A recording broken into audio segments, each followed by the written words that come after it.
Bonjour à tous, Grain de Vérité, Eric et Mika, avec Cyril Morosier aujourd'hui, Bonjour. tonnerie bordelaise. Si tu peux nous parler de toi un petit peu, puis te présenter. Déjà, merci de m'avoir invité à votre podcast, votre émission. Donc Cyril, je suis directeur général de la tonnellerie bordelaise depuis octobre 2023. Ça fait 16 ans. Ça fait 16 ans que je suis dans la tonnellerie. J'ai fait une formation commerciale, donc un bac sciences économiques. J'ai fait une formation commerciale, Tech de Co Bordeaux. Et puis je suis arrivé à la tonnellerie en 2008, en rencontrant une belle personne qui est Didier Fézil. Voilà, un rendez-vous de 2 heures, je cherchais une alternance, un petit jeune de 20 ans qui ne trouvait pas d'alternance, qui galérait comme tous les jeunes qui cherchent des alternances. Et puis ma mère connaissait sa femme, et puis je l'ai rencontré à la tonnellerie. Et puis ça a duré 2 heures, et puis voilà, ça fait 16 ans que je suis dans le secteur de la Et tonnellerie. puis voilà. T'es d'ici, du coup, t'es de Bordeaux. Alors je suis né à Paris, et je suis arrivé à Bordeaux quand j'avais 12 ans. Mon père est landais, ma mère est parisienne. Et donc, ça fait quelques années que je suis ici, quoi. Ouais. Et tu te prédisposais déjà pour le commerce dès le début. Choix d'école commerciale, c'était parce que tu as senti un appel ou tu t'es dit ça plutôt qu'autre chose, ce sera pareil pour l'instant. Alors au départ, j'ai fait un bac sciences économiques et sociales parce que j'aimais ça. Quand j'étais au lycée, puis je savais pas trop quoi faire. Et puis j'avais une super prof de sciences éco qui m'a dit Cyril, fais Tech de Co Bordeaux, c'est une super école. Tu vas avoir beaucoup de choses. Donc ça fait partie de l'université Bordeaux 4. Donc c'est un DUT en 2 ans. Formation très complète où on fait du marketing, de la communication, du commerce, de l'organisation, de la compta. Et donc je me suis lancé, donc j'ai été pris à Bordeaux. Donc, j'ai postulé Bayonne-Bordeaux, j'ai été pris à Bordeaux. Et après au début je voulais pas du tout être commercial. Je dis le commerce, j'avais cette image du commercial assez péjorative, on va dire. Et en fait, c'est cette rencontre. Je voulais être dans le marketing plutôt à la base. Comme beaucoup de jeunes, marketing, la com, c'était bien. Ouais. Voilà. Tu t'es vu avec des petites lunettes en bois. Ouais, c'est c'est ça, ouais. Non, voilà, je voulais plutôt faire ça. Et puis en fait, c'est le produit. C'est la barrique qui m'a vraiment fait basculer et qui m'a dit non, mais en fait, je veux faire ça, je veux vendre ce produit-là. Quand Didier m'a proposé pas seulement un stage, mais un projet de carrière. Voilà, connaissant le personnage, dès le départ. Et en fait, je me dis non, mais c'est super, quoi. Donc c'est vraiment ce que je veux faire. Et en plus, j'étais très attaché à l'Espagne parce que j'avais fait un stage international pendant 2 mois en Espagne. Et il m'a dit on n'a pas de commerciaux sur l'Espagne, c'est un marché de proximité qui est important pour la tonnellerie. Et du coup, je dis voilà, quoi, c'est super, le produit me plaît, le marché, j'adore l'Espagne, donc tout ça ligne. Donc un téléphone, une petite voiture blanche, un ordinateur, 20 ans, allez c'est parti. Déjà à l'international. C'est ça, tout de suite. Je suis arrivé, j'ai commencé en 2008, en octobre, et puis je suis parti en Espagne dès le mois de février de l'année d'après. Donc ça a été rapide. Mais tu parles déjà espagnol. Alors c'était compliqué. Moins bien qu'aujourd'hui. Voilà, moins bien qu'aujourd'hui. Un de mes meilleurs clients me disait la première fois que tu m'as vendu des barriques, Cyril, je comprenais rien à ce que tu disais. Je savais même pas que j'achetais des barriques. Je savais même pas. Donc il m'a signé mon premier bon de commande.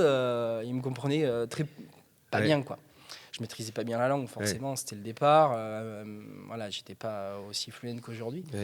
Et puis voilà, puis c'est parti. J'ai été formé donc par Didier et puis par Franck Penin, qui a travaillé pendant une dizaine d'années à Tonnery-Sylvain et qui m'a formé à la dégustation et à comment vendre là-bas une barrique. Voilà, toute l'approche qu'il faut. Qu'est-ce qui t'a attiré au départ ? C'est la barrique ou plutôt le monde viticole ? Alors, au départ, j'aimais bien le vin déjà, parce que j'ai une famille qui est amateur de vin, donc j'ai été amené au vin assez rapidement. Donc j'aimais ça, j'aimais déguster des choses différentes. Voilà, j'avais quand même quelques bases par une famille qui est amateur. Et donc, un peu les deux. C'était un secteur quand même qui m'attirait. J'avais zéro connaissance, puisque j'avais une formation commerciale. Donc au niveau du vin, Vitiono, zéro. Mais c'est un secteur qui m'intéressait. Donc un peu les deux, un peu les deux. Et puis voilà, donc je me suis lancé dans le truc. Ouais, c'est l'univers de la barrique dans son tout, en fait. Et puis qui est vachement attractif, en fait.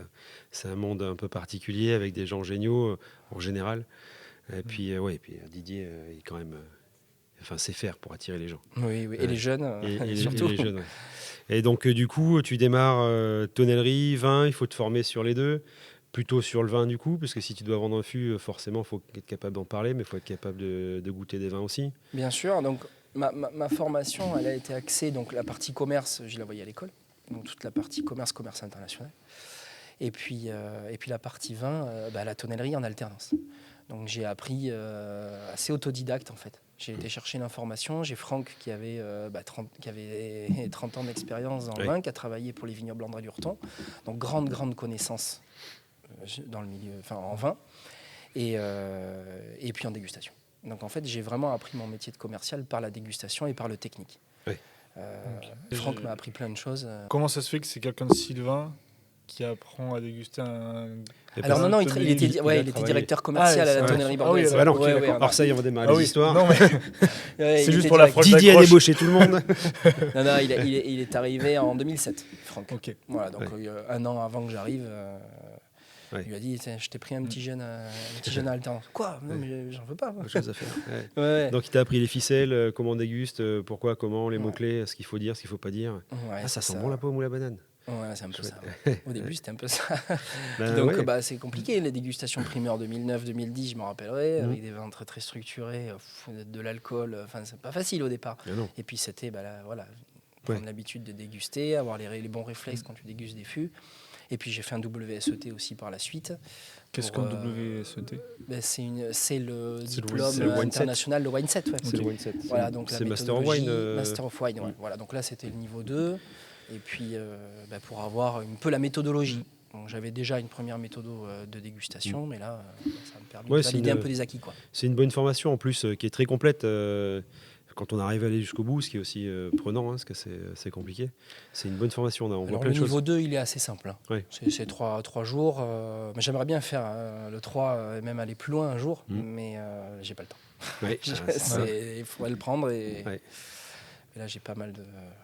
Donc, du coup, tu as quand même eu tout qui s'alignait au bon moment. Enfin, c'est un plaisir qui devient ta profession. Tu rencontres le beau projet au bon moment avec les bonnes personnes. C'est chouette quand ça s'écrit comme ça. Là. Ouais, c'était une opportunité. Je l'ai saisie et puis ça me plaisait. Et puis voilà, je me suis donné à fond dans mon job. Sortie d'école, déjà un bon boulot, tu commences déjà à voyager. Du coup, tes anciens camarades de classe ont dû te regarder.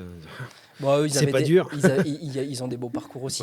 J'ai c'est une des belle copains école. Partis en Chine, une copine à Singapour. Enfin, c'était parce qu'après, en fait, il y avait ton Tech de Bordeaux en 2 ans et le DUTA, responsable import-export, en 2.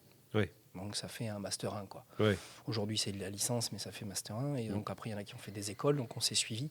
Mais on a tous des parcours, on a fait de l'international. Et, mais c'est rigolo parce qu'aujourd'hui... je suis dans l'entreprise, je suis toujours dans l'entreprise qui m'a vu naître professionnellement en fait, avec laquelle j'ai démarré. Donc mes copains, ils se rappellent de mes débuts. Enfin c'est une belle histoire quoi. Ouais, c'est assez drôle parce que, alors pour l'instant, on a eu beaucoup d'invités, de tous d'ailleurs, plutôt tonneliers, mais qui ont tous eu ce parcours-là d'être apprentis, d'être passé par un peu tous les stades, apprentis, un peu responsable d'atelier, chef d'atelier, chef de prod, et qui finissent. Pour l'instant, on n'a eu que des chefs d'entreprise. Donc c'est marrant que tu aies toi aussi le même parcours. Tu n'étais pas apprenti, mais tu sors d'école, tu arrives petit vert, petit nouveau, et puis finalement aujourd'hui, c'est ta boîte, quoi. Et aujourd'hui, c'est ma boîte. Donc on n'en a pas parlé, mais du coup, tu es copropriétaire la tonnerie bordelaise avec Gaëtan Martos. Oui, tout à fait. Donc un parcours au top. C'est des opportunités, et puis c'est une carrière... La tonnellerie, moi je travaille quand j'étais salarié, j'ai toujours travaillé comme si c'était ma boîte en fait. Et pourquoi ? Parce que je suis attaché à cette entreprise, vraiment attaché à cette... Au-delà d'être attaché à ce secteur d'activité et à la tonnellerie en elle-même et au milieu du vin, je suis vraiment attaché à cette entreprise, quoi. Donc c'est vraiment le projet d'une vie et la consécration, quoi. On peut pas rêver mieux, quoi. Et du coup aujourd'hui, tu te consacres donc tu es entre autres directeur commercial, et donc tu t'occupes de tous les marchés de la tonnellerie. Donc tu voyages pas mal, tu vas voir tes clients à l'export aussi. Oui, tout à fait. Donc je fais l'Afrique du Sud, beaucoup d'Espagne, Portugal, les États-Unis. Donc là on va aller encore, je vais retourner aux États-Unis là, au mois de janvier. Et puis après, voilà, je gère les agents, ce que je faisais déjà avant. Hein. Ouais. Donc mon métier, ça reste la base de mon métier, ça reste le même. Hein, c'est concentré sur la gestion du réseau d'agents et des clients. Et j'ai une grosse partie de la clientèle en direct que j'ai gardée. Ouais, tu prends quand même des agents en locaux. T'es pas à 100% toi sur des marchés extérieurs. Tu as des distributeurs sur place aussi? Oui, j'ai des agents. J'ai un distributeur en Australie. On a mis en place un agent sur le Médoc pour nous aider un petit peu sur la partie prospect, quelqu'un que je connais depuis très longtemps et pour nous aider. Et puis après des agents aux États-Unis, Afrique du Sud, on a l'Autriche, voilà, on a pas mal de marchés export. On a beaucoup de pays encore de zones blanches qu'on peut développer, donc c'est un peu la mission. Il faut se garder un petit peu de marge. Voilà, on a la possibilité de progresser, donc ça c'est bien. À la tonnerie bordelaise, on a vraiment une capacité a vraiment une possibilité de progresser. Ouais. Quelle est la différence entre un agent et un commercial? L'agent, il est pas salarié. D'accord, c'est juste le boulot est le même, c'est juste que tu n'es pas salarié de l'entreprise. Alors, tu as le commercial qui dépend de la tonnellerie et qui est 100% dédié sur la vente de barriques ou d'alternatives, si la tonnellerie fait aussi des alternatifs. Et tu as l'agent qui peut être multicarte, qui peut vendre des bouteilles, des bouchons, des barriques, des fois que des barriques s'il a un gros marché barriques, ça arrive. Ouais. Des tonnelleries qui ont des agents qui font que ça. Ouais. Mais voilà, c'est un peu la différence. Et quand tu les manages, du coup, les agents, en étant loin, parce qu'il faut les trouver, il faut arriver à les gérer, c'est-à-dire que dans ton planning, tu as toutes les semaines, tu as du reporting à faire, tu as du visio, avec le décalage horaire et tout. Ça dépend des périodes d'activité. Ouais. C'est-à-dire qu'il y a de la saisonnalité aussi dans la tonnellerie. Donc on sait que les États-Unis, on va vendre sur le début de l'année. Après, mois de mai, juin, commence la campagne Europe. Donc là, on a des contacts un peu plus réguliers avec les agents. Et puis, pas chaque semaine, mais suivant la saisonnalité, oui, on va contacter, être en lien avec des agents plus que d'autres, suivant les périodes de vente, quoi. Et après, oui, régulièrement, mail, où est-ce que tu en es, qu'est-ce que tu fais, est-ce que tu as été voir tel client, est-ce que tu l'as relancé lui parce que la commande n'est toujours pas arrivée? Oui, mais donc voilà, ça amène après à la discussion et puis savoir aussi comment évolue au niveau climatologie, comment ça se passe, si la vigne, il n'y a pas de problème de maladie, essayer de se renseigner un petit peu sur chaque marché, quoi. Ouais, donc tu es toujours à regarder une donnée ou climatique ou sociale sur un pays, savoir dans quelle direction va partir ton marché, en parallèle avoir tes agents pour en corréler tout ça. C'est que tu arrives à prendre des week-ends où tu ne penses pas à de la barrique? Oui, je me l'impose. Hein. J'ai une famille, j'ai 2 enfants en bas âge. Donc moi, le week-end, j'essaye vraiment d'être là pour ma famille. Après, quand je pars aux États-Unis 15 jours, ça fait partie du job. Même en Espagne, j'y vais beaucoup en Espagne, quasiment 10 fois par an. Donc ça fait beaucoup. Moi, j'ai une grosse clientèle en direct. Et c'est un gros marché export pour nous. Donc, mais oui, j'arrive à prendre le temps. Et puis après, c'est les agents qui donnent beaucoup d'infos. C'est les agents qui sont, eux, sur le marché et qui nous font remonter des informations de leurs clients, de leurs confrères. Ça permet de rester en veille, en fait. Tu commences à voir la portée du changement climatique entre les maturités, les pluies, etc. Tu parles de l'Espagne, par exemple. C'est un pays qui se réchauffe beaucoup. Depuis que toi, tu as commencé, parce que tu as commencé par l'Espagne, tu vois la différence entre tes débuts et aujourd'hui? Des zones qui vraiment deviennent très arides et où le vin pousse, où la vigne pousse moins, ou ce genre de choses? Bien sûr, il y a des zones, toute la partie Catalogne, tout le sud de l'Espagne. Ça devient une zone aride, hein. Il y a des gros problèmes de sécheresse sur la partie à Jumilla, donc sur la partie sud-est de l'Espagne, où j'ai des clients qui ont des vraies problématiques de sécheresse, où c'est pas juste qu'à la vigne. Hein. Il y a des vraies problématiques de sécheresse, il y a des problèmes de sécheresse aussi en Californie, mais on le voit. On le voit, et c'est l'impact sur la quantité de récolte et puis les degrés. Voilà, on a des récoltes qui sont moindres, les rendements hecto-hectares baissent, et puis on a des degrés qui grimpent. Donc il y a des zones qui sont compliquées. Alors l'Espagne, c'est un pays, là cette année, c'est particulier parce qu'on a le nord où il y a eu de l'eau, On a la Galice, parce qu'il n'y a que des blancs, il y a beaucoup d'eau. La Ribera, ils ont eu à côté de Valladolid, ils ont eu de l'eau cette année. La Rioja aussi. Donc la récolte, ils sont contents. Et il y a le sud de l'Espagne où c'est une catastrophe. Ouais. Quoi. Donc c'est vraiment un pays. Alors nous ici en France, on n'en parle pas, on a eu de l'eau. Hein. Donc nous, cette année, on ça a a eu été beaucoup d'eau. Ouais. Mais au niveau mondial, c'est une des années les plus chaudes. Oui. C'est ce crois qui se dit. Je crois qu'on bat des records tous les ans. On est tous les ans plus chaud que l'année précédente. C'est vrai qu'en France, nous, cette année, on a surtout été humide. C'est pas le soleil qui nous a embêtés. Non.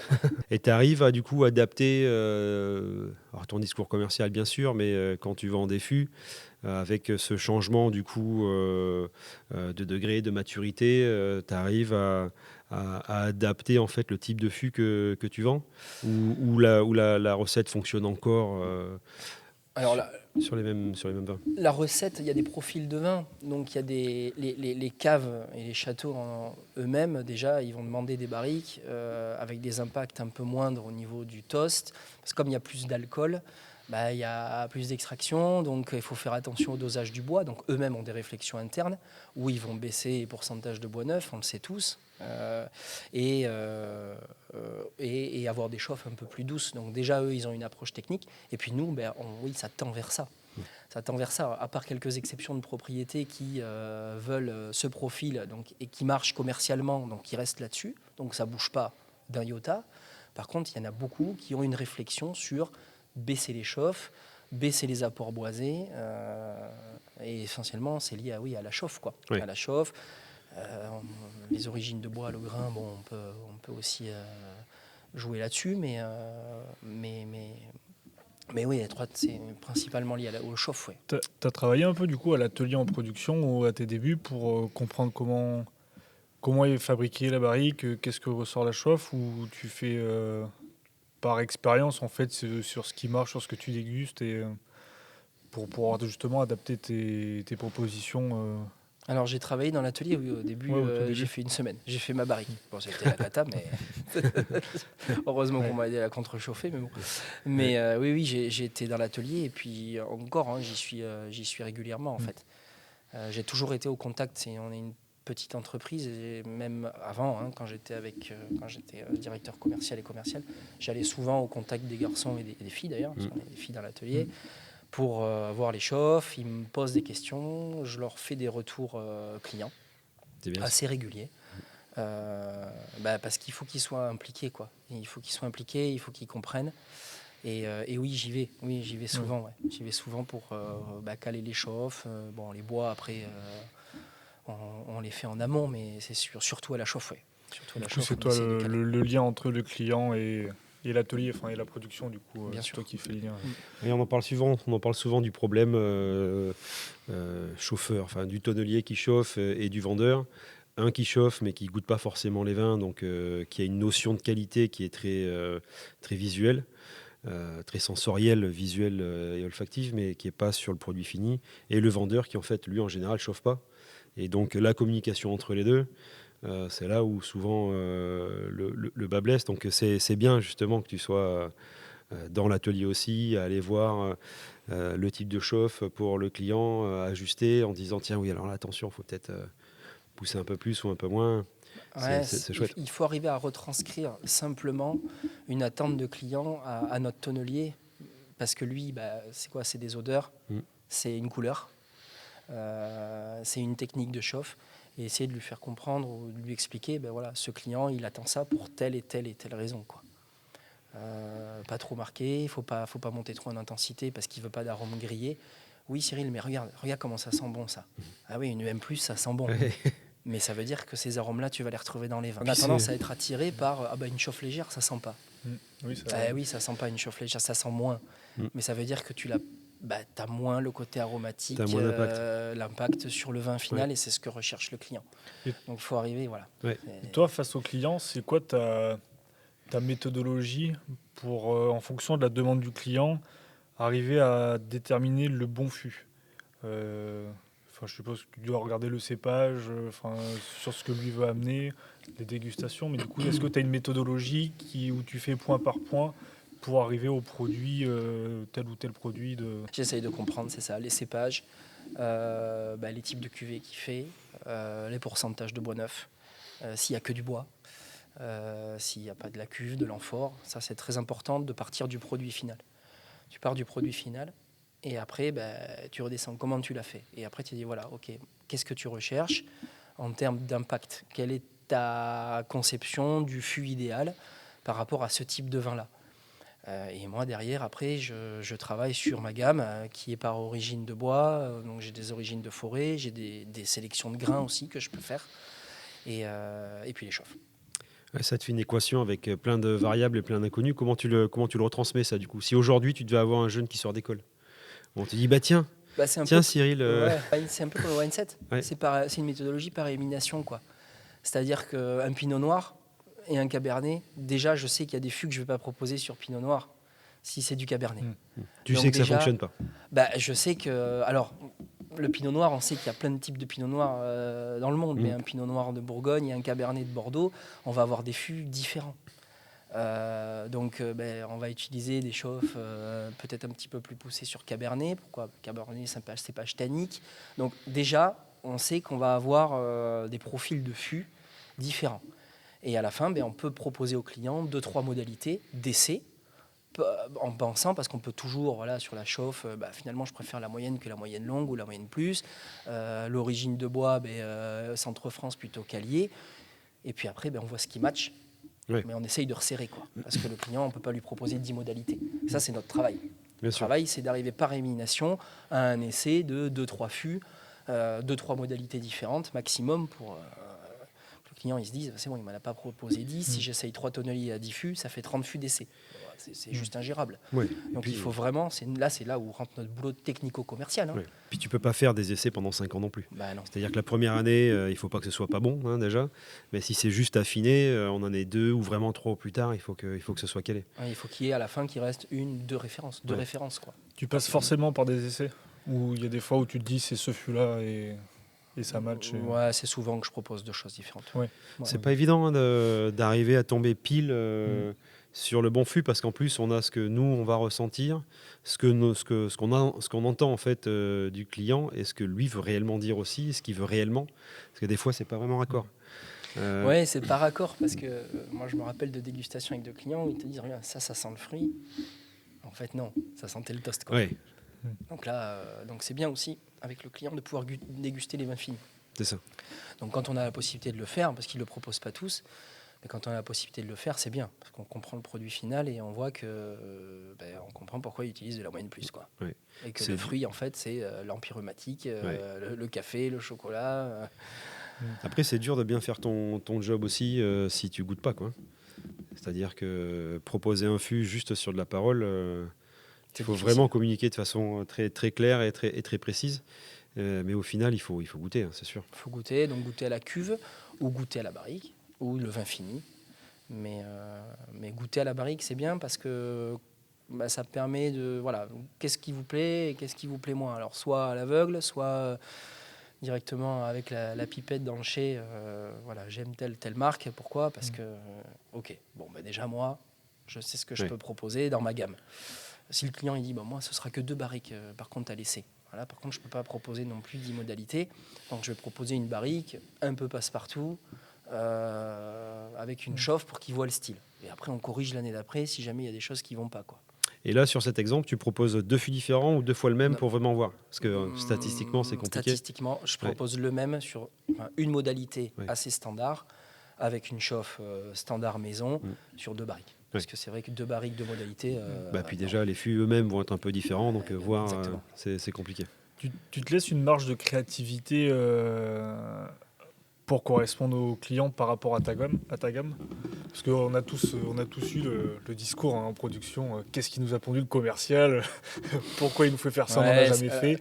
Et est-ce que, pour essayer de vendre, est-ce que du coup tu peux te permettre de créer un style de barrique ou d'ajuster l'esthétique avec du cerclage un peu différent, ou je sais pas, juste pour satisfaire le client du coup?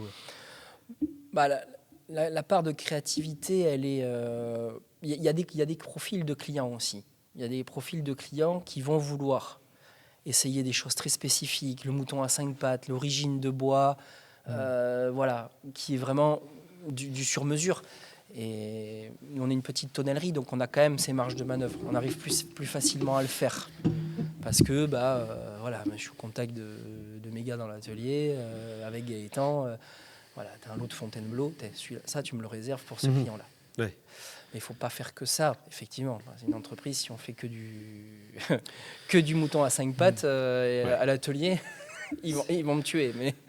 Mais oui, nous on arrive quand même à le faire. On le fait, et puis c'est aussi un avantage qu'on a en termes de positionnement, d'être petit, d'être plus flexible et de répondre à ce genre de demande-là. Et ce côté créatif, oui, c'est ça qui est passionnant dans le métier, quoi. Quand on passe 3 heures avec un client et qu'on va lui dire, je te mets un assemblage 50% Bertrange, 50% Fontainebleau, sur une chauffe légère longue, tu vas voir. Et puis quand ça fonctionne... Et quand ça fonctionne, c'est super, quoi. Ouais, et puis c'est une créativité particulière en plus, parce qu'on sculpte pas. On a un fût, mais finalement le secret il n'est pas visible. L'origine du bois se voit pas sur le bois, et puis la chauffe, une fois que ton fût est fermé, c'est pareil. Et puis en plus il faut attendre. Et après, il faut attendre. C'est-à-dire que forcément le vigneron va passer du temps dans sa vigne pour que lui ait le raisin dont il ait besoin. Mais en plus, toi, quand tu livres l'outil qui est le fût, tu dois attendre aussi que le vin et la barrique se connaissent et fassent tout ça. Et quand finalement tout fonctionne et tombe vraiment pile sur le trait, c'est chouette. Ah, ça fait des bonnes journées. Ouais, ça fait des bonnes journées. Ça fait des bonnes journées. Non, c'est vrai que c'est chouette. Ouais. Après, il y a l'autre facette aussi, comment tu gères les problèmes. Il n'y en a pas de problème. Les zéro problème. Et non, mais parce que du coup, partout, t'es confronté à de la fuite, à un peu de casse, à un client pas content sur la dégustation, tout ça. Comment tu gères vis-à-vis du client, vis-à-vis de ton équipe? Parce que je pense que tu fais des retours forcément aux gars. Et ouais, comment tu le vis? Parce que ça, faut pas le prendre non plus, je pense, personnellement, sinon ça peut vite être anxiogène. C'est difficile. Alors, les problèmes techniques, déjà, nous, on n'en a pas. Non, si, on laisse ça aux autres. On en a, donc moi, je fais mes petites réparations. J'étais formé à ça aussi sur Fuplein, donc je fais mes réparations. De retour atelier quand vraiment ça va pas, se mettre en place un réseau, parce qu'en fait le client il se souvient de quoi? Il se souvient de la réactivité que tu as eue à solutionner le problème. Et on a tous des problèmes de fuite, sauf qu'il va se souvenir de la vitesse que tu as mis à réagir. Bien sûr. Et la solution que tu lui as apportée, quoi. Donc ça, on est capable de le faire, et ça c'est des choses qu'on arrive à maîtriser par le réseau de tonneliers aussi sur nos marchés export, parce qu'il faut, quand on est implanté sur un marché, il faut penser au SAV, hein. Sinon, ça peut devenir vite compliqué, quoi. Et donc, ça, à la limite, les problèmes techniques, je fais des remontées ateliers. On a une fabrication assez artisanale, donc on en a, mais par exemple, tout ce qui est cracking et tout ça, on n'en a pas trop. C'est des choses qu'on arrive à... On a quand même moins des pourcentages de SAV qui sont assez faibles quand même. Alors, on a toujours des problèmes de porosité et tout ça, ça peut arriver. Mais de casse, de cercles qui s'en vont, non, c'est assez rare. Le plus dur, c'est quand le client te dit ouais, tes barriques marquent trop, et que tu essayes de mettre des choses en place et que tu vois que ça a du mal à fonctionner. Et ça, c'est dur de ne pas le prendre personnellement, parce que ça veut dire que tu n'as pas trouvé la clé. Et puis derrière, peut-être que le client, il n'a plus envie de t'acheter de barriques aussi. Donc tu sais pas, tu as beau faire tous les efforts du monde, tu te dis peut-être qu'en face, mon interlocuteur, il est en train de se détacher. Donc comment le ramener vers moi, quoi. Et quand tu perds un client, parce que ça arrive à tout le monde, parce que ça ne correspondait pas au profil de vin, c'est dur. C'est ça le plus dur, en fait. C'est le plus dur, parce que tu peux avoir des problèmes de livraison, de retard dans l'atelier. Ok, ça, c'est des choses qui arrivent à tout le monde. Mais quand le fût, parce que c'est quand même quelque chose d'assez subjectif, on est quand même dans un milieu où l'impact de la barrique sur le vin, d'un dégustateur à l'autre, il y a une part de subjectivité. Donc, des fois, il y a une petite part d'injustice. Vous voyez ce que je veux dire? Oui, bien sûr. C'est-à-dire, mais c'est injuste, quoi. Moi, je trouve ça bon, il ne trouve pas ça bon, mais pourquoi? J'ai pas compris, là, en fait. Donc, cette part de subjectivité est floue et ça peut amener à de l'injustice, de la frustration. Et c'est ça qui est difficile à gérer. Ouais. C'est le pire quand toi, tu es en dégustation avec ton client et que tu trouves vraiment que tout est bon. tu es presque fier de toi et que ton client en face te dit ah, non mais vraiment ça va pas. Ah, C'est-à-dire qu'à partir de là, il faut réussir à travailler et trouver dans ce que toi t'aimes en fait, ce que lui vraiment veut. Et pour rejoindre ce que je disais tout à l'heure, souvent le client lui-même en fait exprime pas réellement ce qu'il veut. Donc il faut être capable de décoder un peu tout ça aussi. Et c'est pas évident. Non, c'est pas simple, mais il faut. Puis des fois, être capable de proposer des choses que nous, on n'aime pas. Ouais. Moi, sur ce vin-là, je ferais pas ça, mais c'est ce que le client veut, quoi. Mm. Ouais. C'est. Vous ouvrez des bouteilles avec vos tonneliers, avec vos gars dans l'atelier, juste pour faire un petit de la dégustation, quoi, pour leur montrer un peu sur des vins vraiment qui marchent ou pour les intéresser aussi au produit final. On le fait en fait sur des repas qu'on fait de temps en temps à la tonnellerie, où on crée du lien, on fait des repas d'équipe. Avant les vacances, par exemple, où là, je sors des bouteilles, on fait des dégustations, je leur explique. Je les ai amenés en propriété là au mois de juin, Super. à Saint-Émilion. Ouais, on a fait une journée, on a fait 3 visites, on a été très très bien accueillis par des clients historiques de la tonnellerie et pour leur montrer justement l'approche, la dégustation, le vin en barrique. Les clients avaient sorti des vins de nos barriques. Du vin de barrique, donc on leur a expliqué un petit peu. Il y a eu une partie un peu formation, quoi, avec nos clients.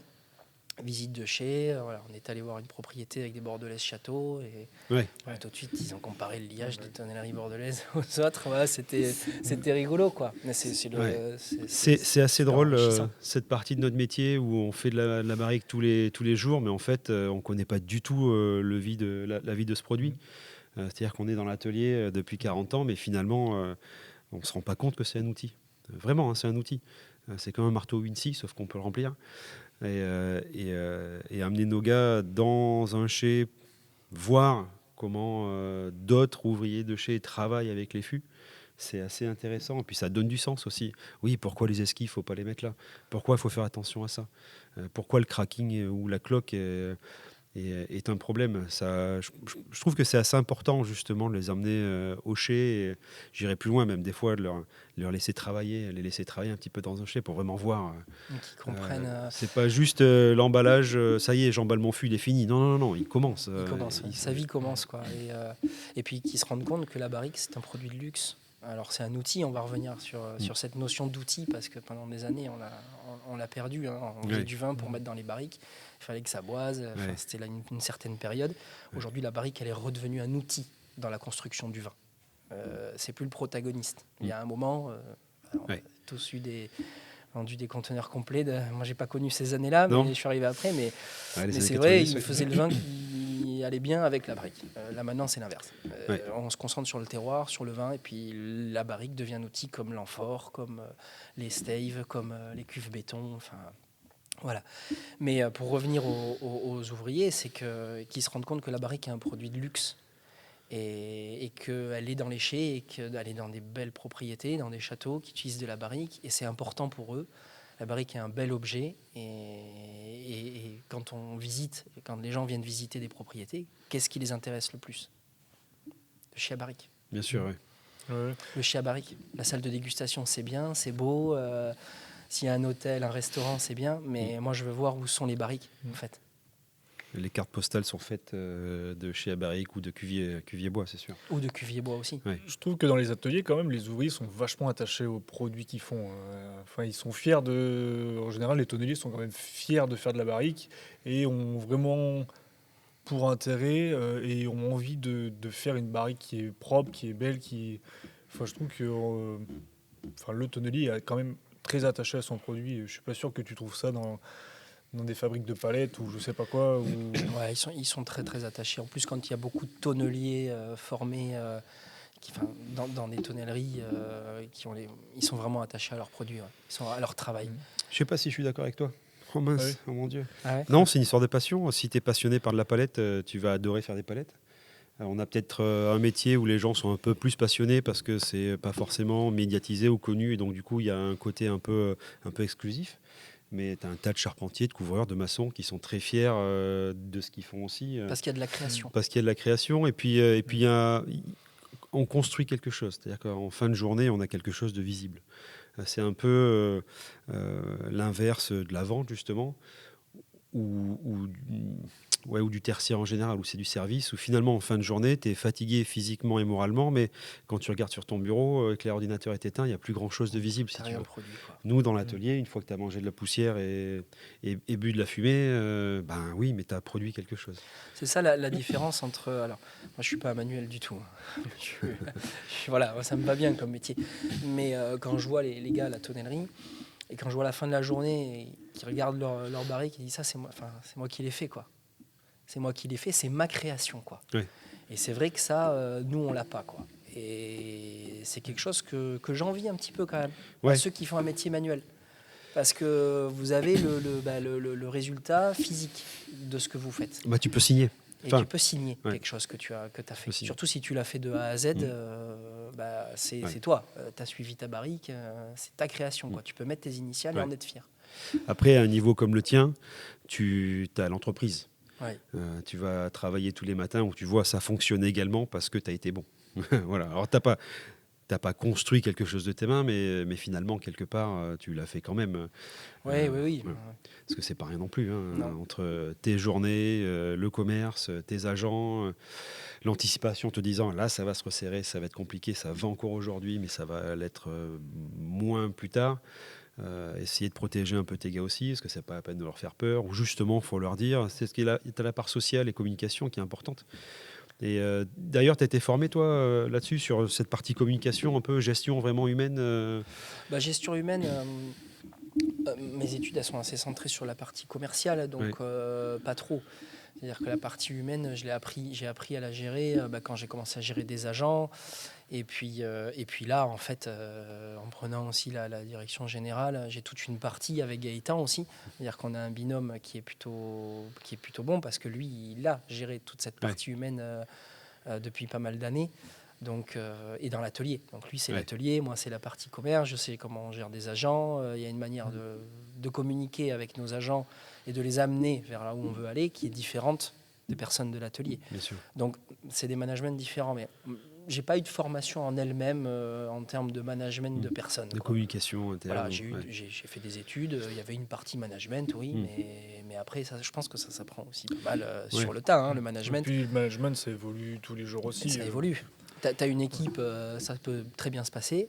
Tu vas recruter un élément, la méthode de management que tu as mis en place, tu peux recommencer à zéro, quoi. C'est sûr. C'est sûr.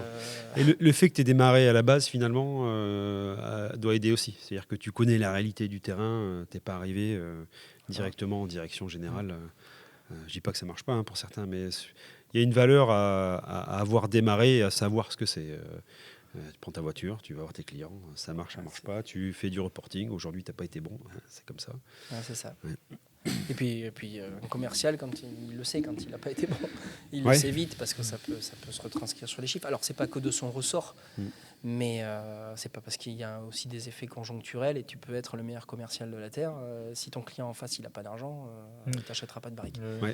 Ou s'il n'a pas de récolte. Ça fait beaucoup d'éléments. C'est là où il faut pas ramener ses problèmes à la maison, parce que du coup, quand ça marche pas et que tu as beau toi être bon et faire ce qu'il faut et que finalement en face ça répond pas, c'est compliqué. Il faut arriver à faire la passe. C'est pas facile tous les jours. Non, c'est pas facile. Surtout en ce moment. Et surtout en ce moment, voilà. Donc il y a de la remise en question, mais après il faut pas avoir sans arrêt de l'éternelle remise en question sur soi-même. Il faut aussi avoir confiance en soi et dire voilà, ça n'a pas marché, mais c'est pas que de mon ressort, quoi. Il y a aussi des problématiques qui est liée. Mes confrères, c'est pareil. Mais bon, il faut quand même rester vigilant et pas dévier, quoi.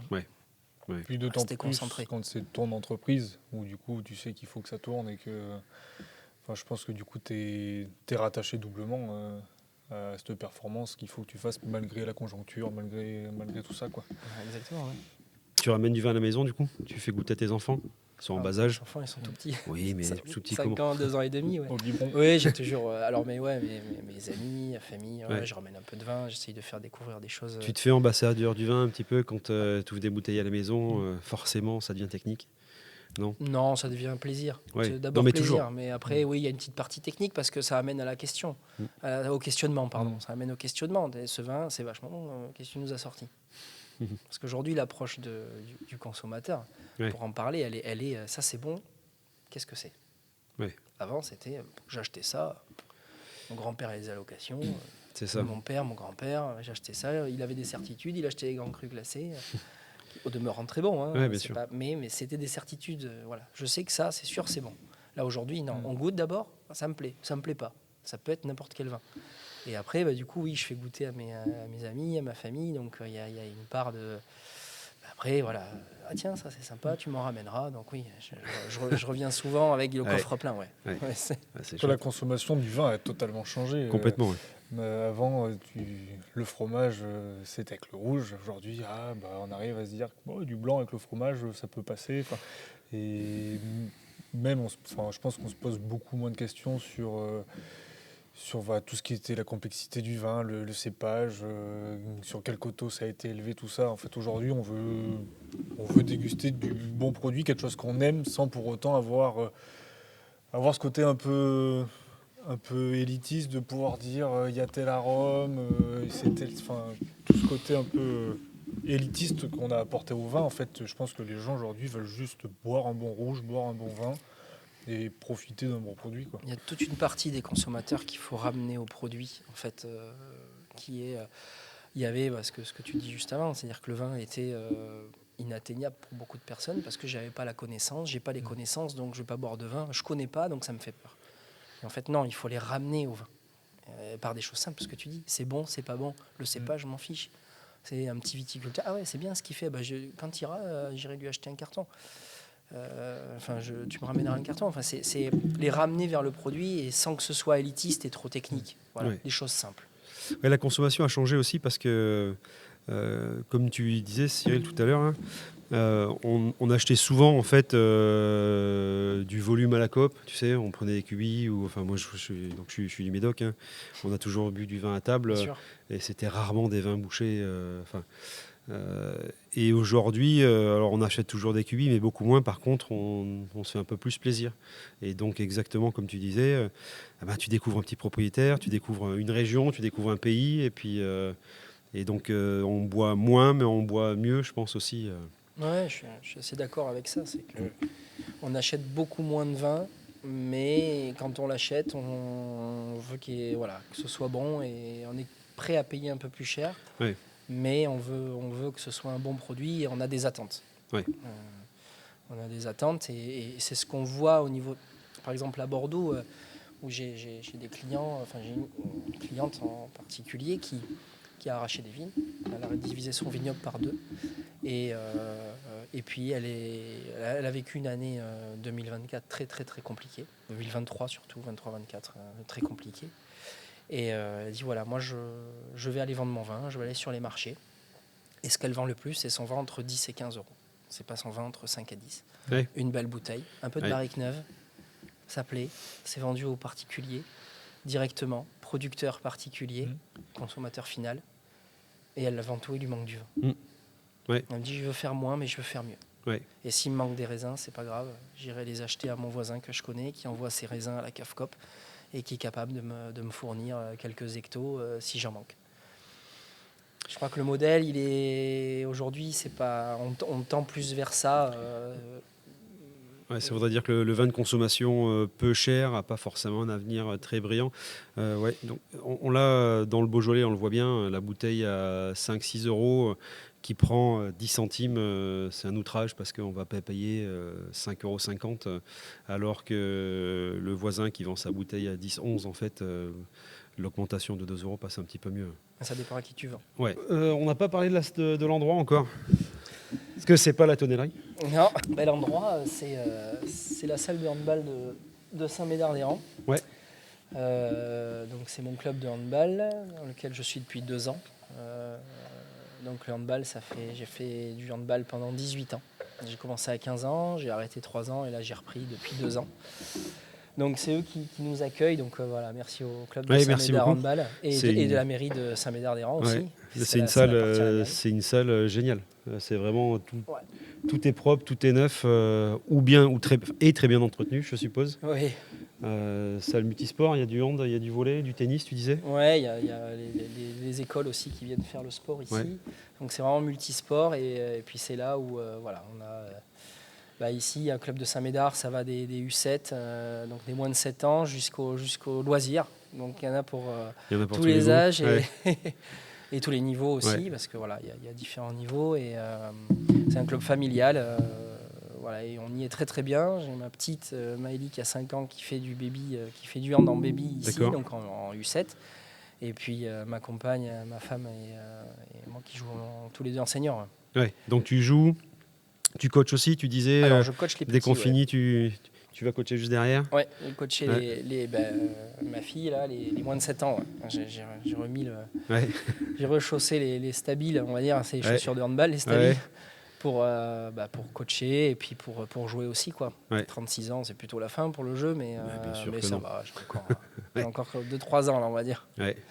Et donc t'as joué en tournoi compète à un niveau un peu. Le meilleur niveau, jusqu'au meilleur niveau régional, donc pré-national, Ouais. à Bruges, à Blanquefort pendant pas mal d'années. Et puis le handball, c'est mon sport passion. Hein. J'ai mon travail passion et mon sport passion. Ouais. Et tu Mais, crois que justement le sport passion sert d'exutoire pour ton travail à un moment? oui, oui, c'est aujourd'hui mon activité professionnelle et mon statut pro, je le dois aussi à ce que le handball m'a apporté en termes de le sport collectif, cohésion d'équipe, motivation, l'esprit d'équipe. L'entraide, voilà, le coaching aussi, parce que j'ai fait pas mal de coaching, hein. J'ai joué, mais j'ai fait pas mal de coaching d'équipes seniors, d'équipes de jeunes, des seniors filles, des moins de 13 garçons quand j'étais jeune, quand j'avais 19 ans déjà, je commençais Ouais. à coacher des enfants, des petits. Et ça a fait partie de la construction, de ma construction, quoi. Le handball, c'est très très important et ouais, le sport co, quoi. Ouais. Tu fais des parallèles entre le besoin, les besoins que tu as eu à développer pour devenir un bon coach et justement ton besoin professionnel à gérer une équipe, à gérer l'inattendu, à gérer les problèmes. La vie d'une équipe de handball et de sport collectif en général, il y a beaucoup, beaucoup de liens avec la vie d'entreprise. Il y a des caractères différents dans une équipe. Il y a des joueurs un peu moins bons que les autres, mais qu'il faut arriver à tirer vers le haut pour monter l'équipe d'un cran. Tout ça, c'est des choses qu'on retrouve dans l'entreprise, en fait. Le coaching, et puis arriver à un résultat, arriver à gagner des matchs, arriver à être performant dans le milieu de l'entreprise. Il y a beaucoup de liens, en fait. Et il y a beaucoup de connotations. Enfin, c'est vraiment très, très lié. Et le sport co est ce qui représente le plus le milieu de l'entreprise, quoi. Ça t'aide à être meilleur, plus patient avec tes équipes? Pas hand, mais pro? Le fait justement d'avoir à gérer des petits notamment, ou avoir géré des ados qui sont au niveau caractère, qui sont peut-être moins faciles, ça t'aide à justement développer de la patience Oui, alors, oui, et puis de la communication aussi. On va Ah dire oui, que oui, l'approche, communication. communiquer, transmettre l'information quand on a affaire à des petits, quand on a affaire à des coéquipiers aussi, qui ont, eux, 20 ans ou 30 ans, où il faut leur expliquer pourquoi là, t'as pas fait la passe, t'aurais dû faire ci. Et puis se remettre en question, la remise en question aussi. Pourquoi j'ai pas été bon sur le terrain aujourd'hui? Moi, je passe des dimanches, quand je perds un match le samedi soir, c'est l'enfer. Hein. Ouais. Je suis au fond du seau, quoi. Parce que je suis un passionné, parce que j'aime gagner, je suis un compétiteur, j'aime performer et j'aime pas perdre. Ouais. Je déteste perdre. Et ça, Je pense pas ça qu'il y ait c'est grand un monde, élément moteur. Oui, il n'y a qui pas aime grand monde perdre. qui aime perdre, mais t'en as qui. Bon, c'est pas grave, Ouais. on jouera Ouais. mieux demain, quoi. C'est du loisir. Et puis Ouais. même dans le milieu de l'entreprise, ils sont pareils, ils sont pas autant Ouais. impliqués. Donc, non, je suis pas forcément d'accord. Je pense que tu as des gens qui s'en fichent gagner ou perdre. C'est linéaire, que ce soit dans Oui, le c'est sport, dans l'activité et l'entreprise. puis point. C'est une activité, voilà. C'est pas important pour eux. Non, la performance, elle est. Quand on est sur le terrain, au milieu de l'entreprise, c'est. On revient dans Il y la a passion. Hein. On Ouais, revient dans la on revient dans la passion, passion, c'est-à-dire ouais. que si tu es passionné par ton job, ou tu as la semaine, tu es à 200% dedans parce que c'est ta passion, tu fais le même le week-end et en plus tu perds ton match, le lundi matin ne doit pas être simple. Non, c'est pas facile. Ouais. Ouais. Non, mais après, et puis l'investissement. C'est-à-dire que l'investissement, quand on s'investit dans une équipe de hand, moi je m'investis à 200%, Ouais. et comme je m'investis dans l'entreprise, quoi. Ça, c'est des caractères, en fait. Mais C'est- tu es obligé pour être bon. Enfin, à moins vraiment d'être doué et d'avoir des choses particulières, mais si tu t'investis pas à fond dans ce que tu fais, à un moment, tu vas peut-être être bon au départ, hein, mais à un moment, tu vas vite t'écrouler. Après, ça s'essouffle. Ouais. Oui, faut maintenir un niveau d'exigence, quoi. Ouais. Et toujours vouloir envie de progresser, de performer. Et ça, c'est le handball, c'est l'entreprise qui a puis c'est un sport énormément physique de quand liens. même. Et c'est physique, On se rend pas compte quand on connaît pas le hand, mais on se maillotche un petit peu. Oui, c'est très très physique. Ouais. Donc le dimanche, il y a aussi les douleurs un peu partout. Et oui, parce qu'on rajeunit pas. Ouais, c'est ça. Ouais. Bon, un petit verre de blanc. Tiens. Merci. Merci Michette. Donc ça, c'est un petit vin blanc suisse. En fait, on a fait un podcast avec, pardonne-moi si j'écorche Pierre-Olivier.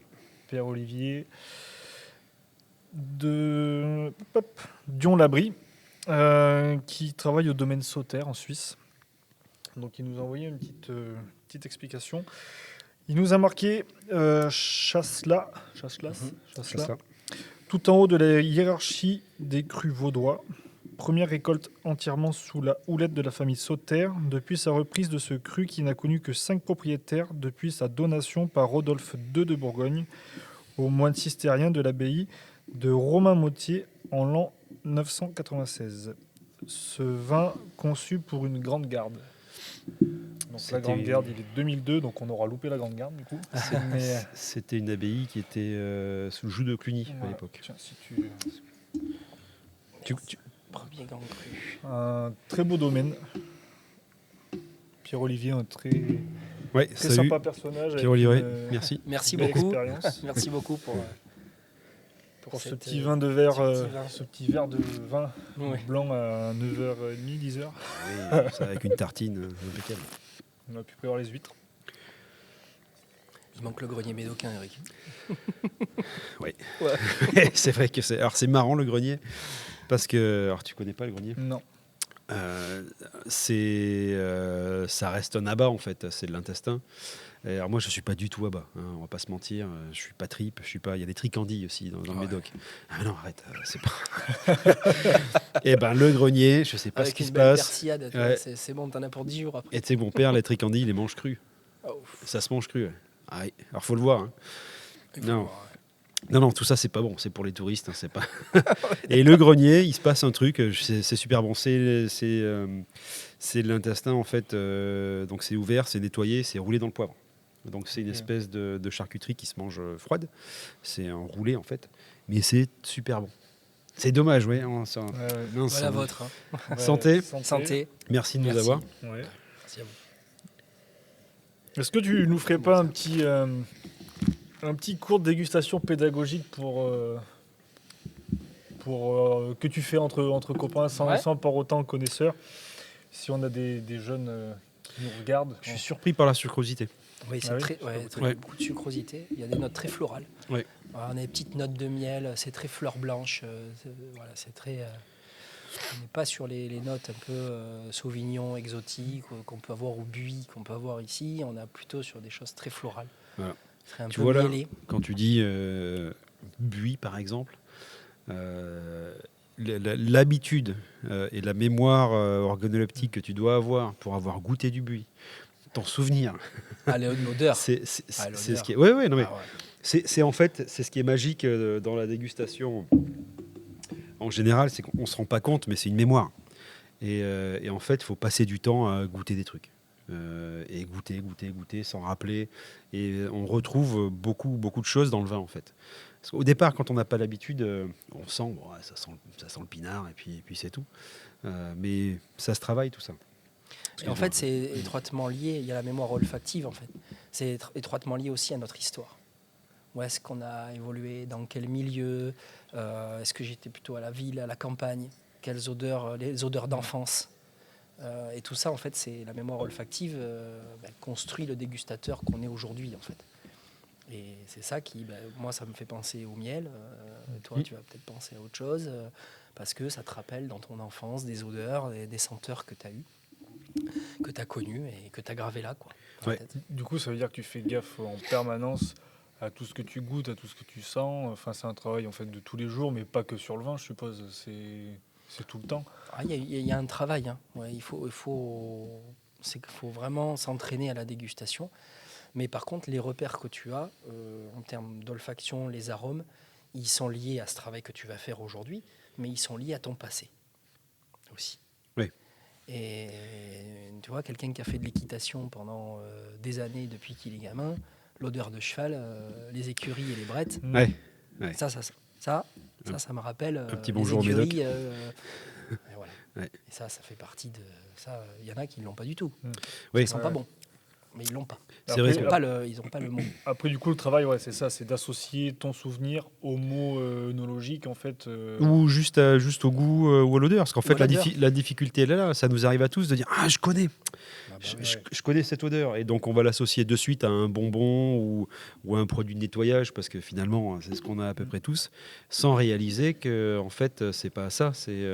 C'est un produit parfumé à quelque chose. Et c'est là où il faut réussir à faire le lien. Là, c'est de l'exercice. C'est de l'exercice.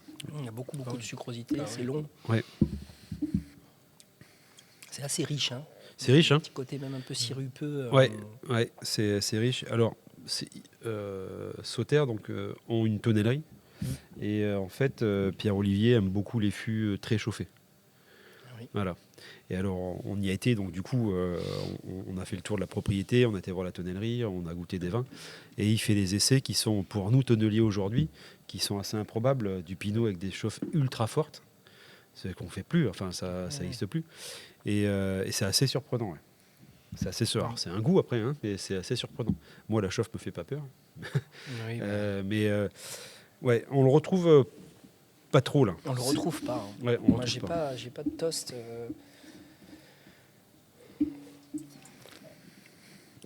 Toi, ton vin préféré? Ah, Ah oui. c'est Attention si tu dis le nom d'un client. Hein. non, mon vin préféré. J'aime beaucoup. À Bordeaux, j'aime beaucoup Figeac. Pourquoi? Parce que Figeac, c'est l'élégance. Il y a beaucoup de Cabernet, rive droite. C'est un vin qui est très très complexe. Donc un tiers, Cabernet Franc, Cabernet Sauvignon, Merlot. Donc avec dominante du coup Cabernet. Et, en fait, c'est un vin où j'associe mes premières dégustations. C'est-à-dire, je me rappellerai toujours des dégustations primeur 2009. J'étais avec Franck à la Couspod, et puis on déguste ensemble des Saint-Émilion Grand Cru classés. Ouais. Et puis Franck me dit, tu vas voir, on va goûter Figeac. Et puis là, ça a dénoté, quoi. Parce que c'était à consonance, majorité Merlot, majorité Cabernet. Et je me souviens de ce vin, Figeac 2009, incroyable. Et puis je l'ai gardé en mémoire, quoi. Donc ça, c'est pour Bordeaux. Après, des vins espagnols aussi, ou des vins qui sont incroyables, comme des vins Contador, Pago de Queiroz, Thomas Postigo. Ouais, donc quand même plutôt des vins avec des épaules quand même. Ouais, j'aime bien. J'aime bien quand il y a du tanin, quand il y a de la sucrosité. Après, j'ai pas beaucoup de connaissances sur toute la partie Bourgogne, Pinot Noir. D'ailleurs, c'est des choses qu'il faut que je travaille parce que je pense qu'il y a des vins incroyables en Bourgogne. Bien sûr. Mais je connais pas encore bien cette région et les vins qu'ils y font. Donc, à découvrir. Donc je mettrai mon bémol pour l'instant sur le Pinot Noir parce que j'ai jamais goûté un Pinot Noir pour moi extraordinaire. Des Chardonnays de Bourgogne, oui, mais il n'y a pas un Pinot Noir aujourd'hui qui m'a fait rêver.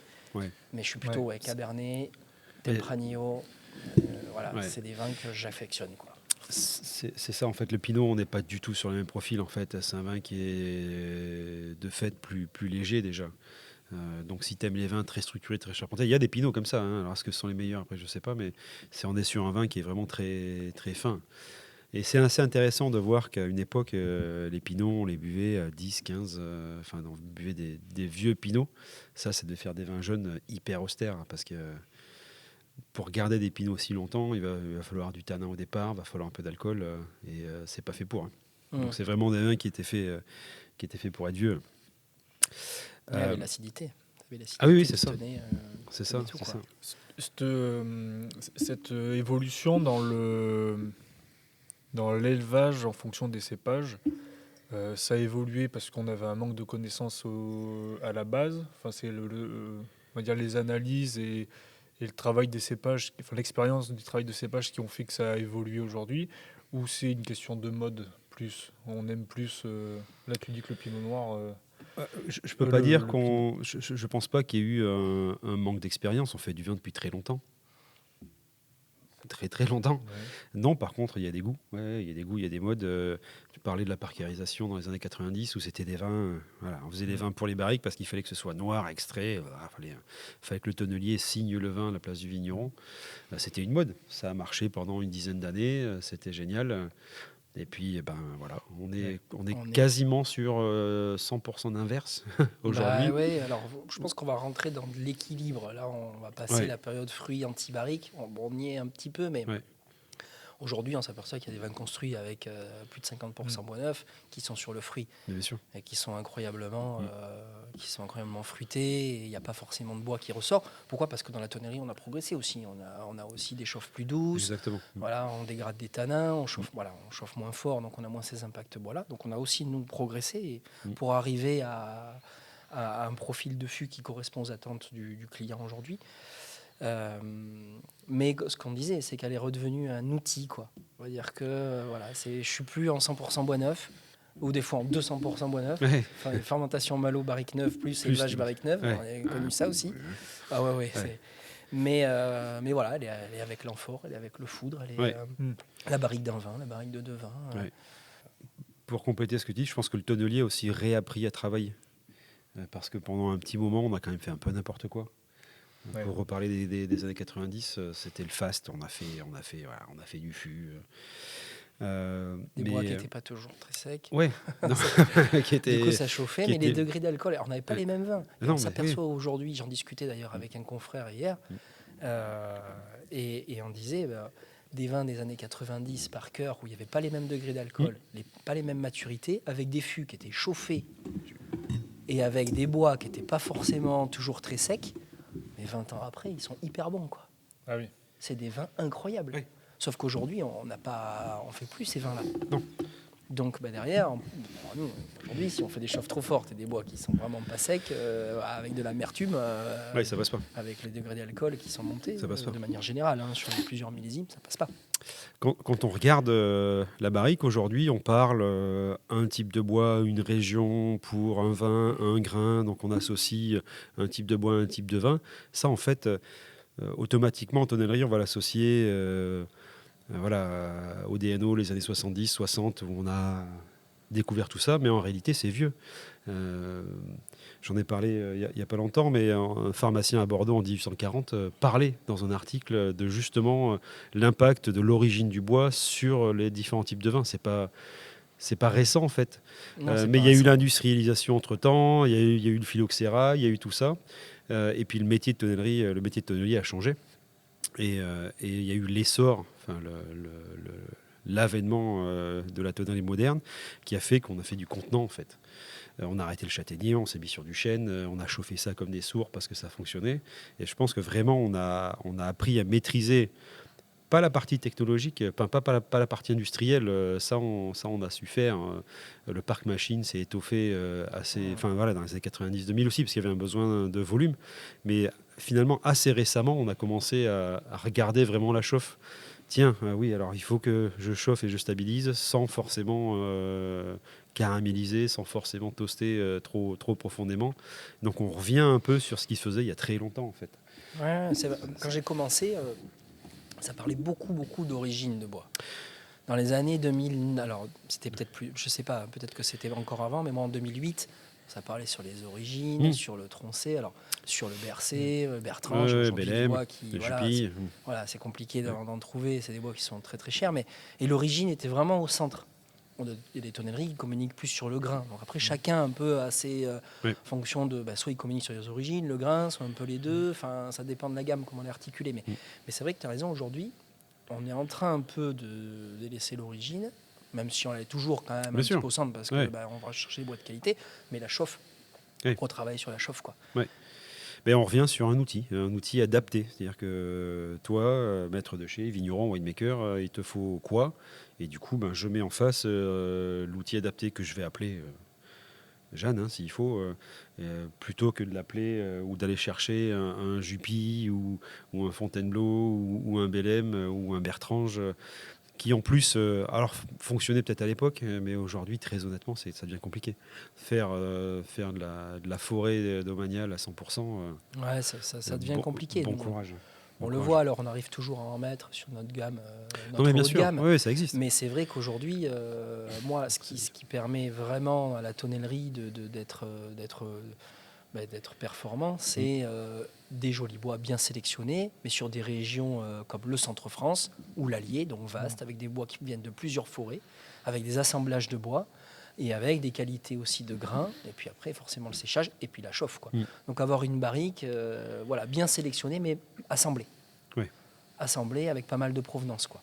Donc avec des niveaux qualitatifs de provenance différents, mais c'est ce qu'on essaye de faire. Après le super premium, oui, on en a toujours, mais le cœur de gamme, il est sur des bois de manière générale bien sélectionnés qui vont provenir de forêts françaises, soit la région Vosges-Jura, la région Centre-France alliée, et on va faire du blend, quoi. Oui. Et on va aller chercher des jolis grains pour avoir une barrique cœur de gamme.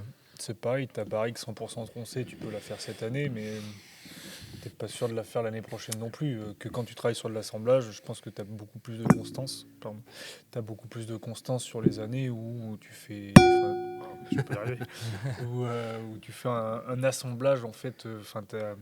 C'est une moyenne, on va dire, d'origine qui est plus reproductible sur le long terme aussi. Être reproductible, ouais, c'est ça. C'est-à-dire qu'en mettant plusieurs origines prestige, c'est plus facile d'avoir une barrique, alors qui reste haut de gamme.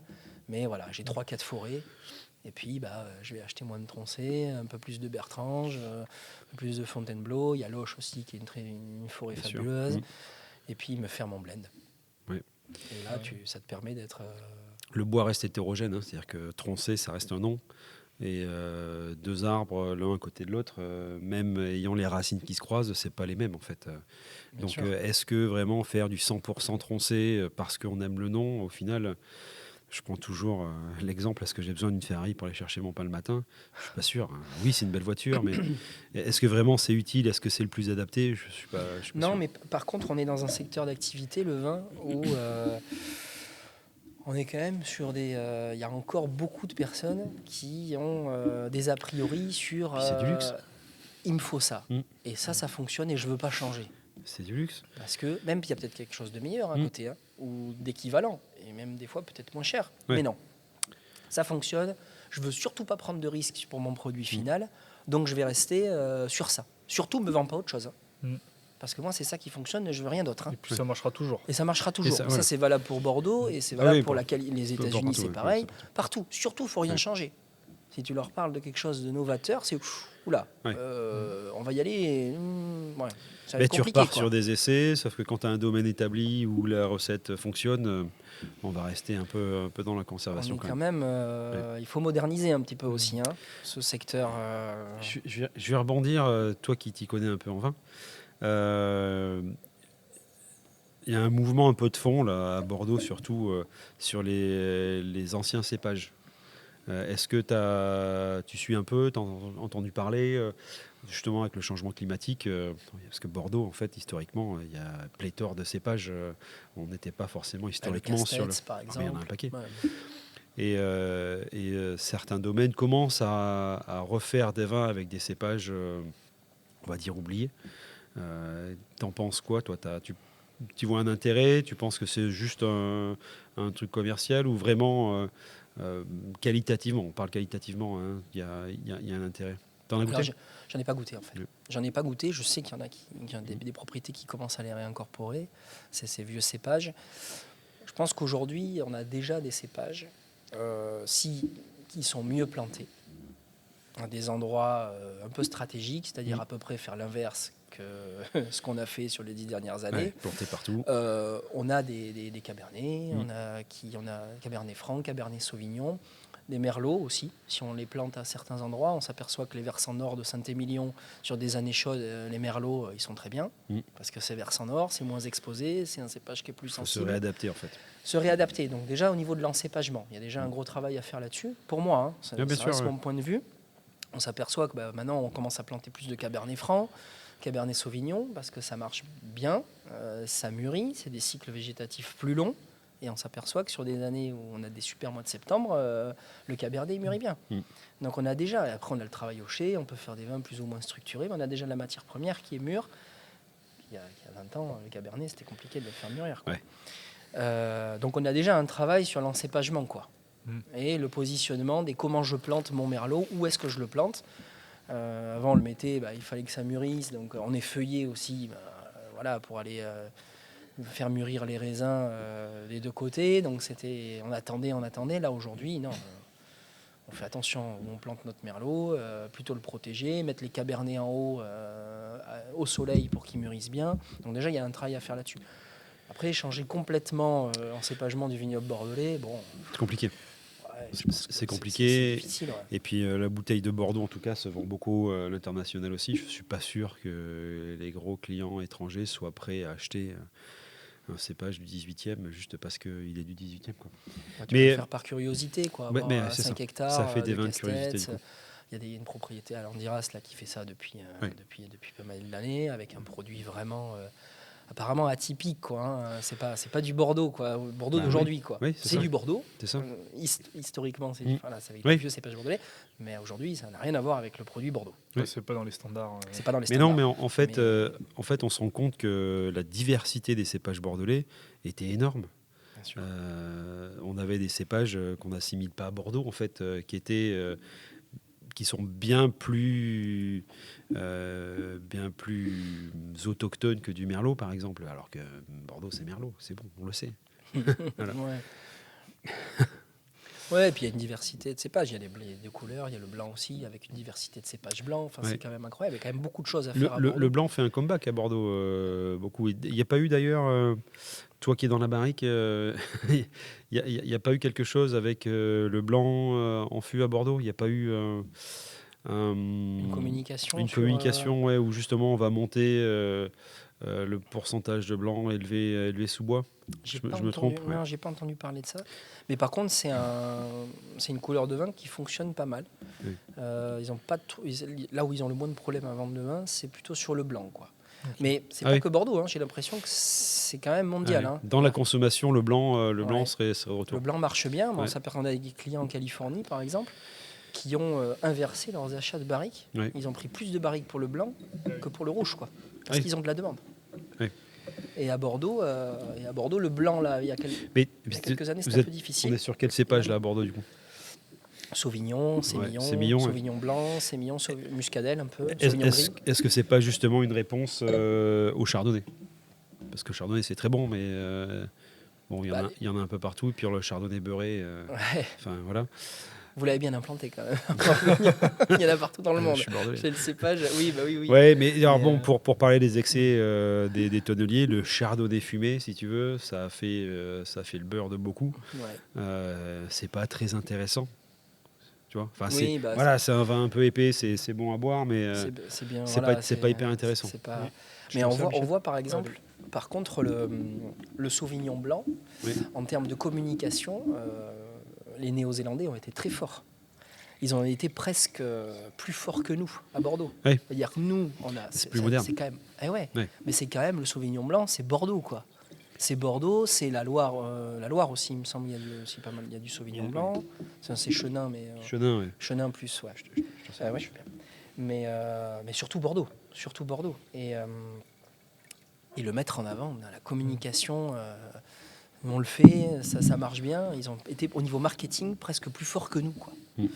Et comme mettre en avant le Cabernet Sauvignon, quoi. Mais parce que c'est un pays moderne en fait dans la communication. Là où Nouveau monde. Mais pourquoi ? Parce que ils ont eu besoin. Il fallait qu'ils vendent leur vin. À Bordeaux pendant des années, on nous l'a acheté. Et du coup, est-ce que la solution à la conjoncture serait pas de mettre du rosé en fût ? Il y en a qui font C'est vrai, ça se fait des cuvées de rosé en barrique. Et ça donne quoi, du coup ?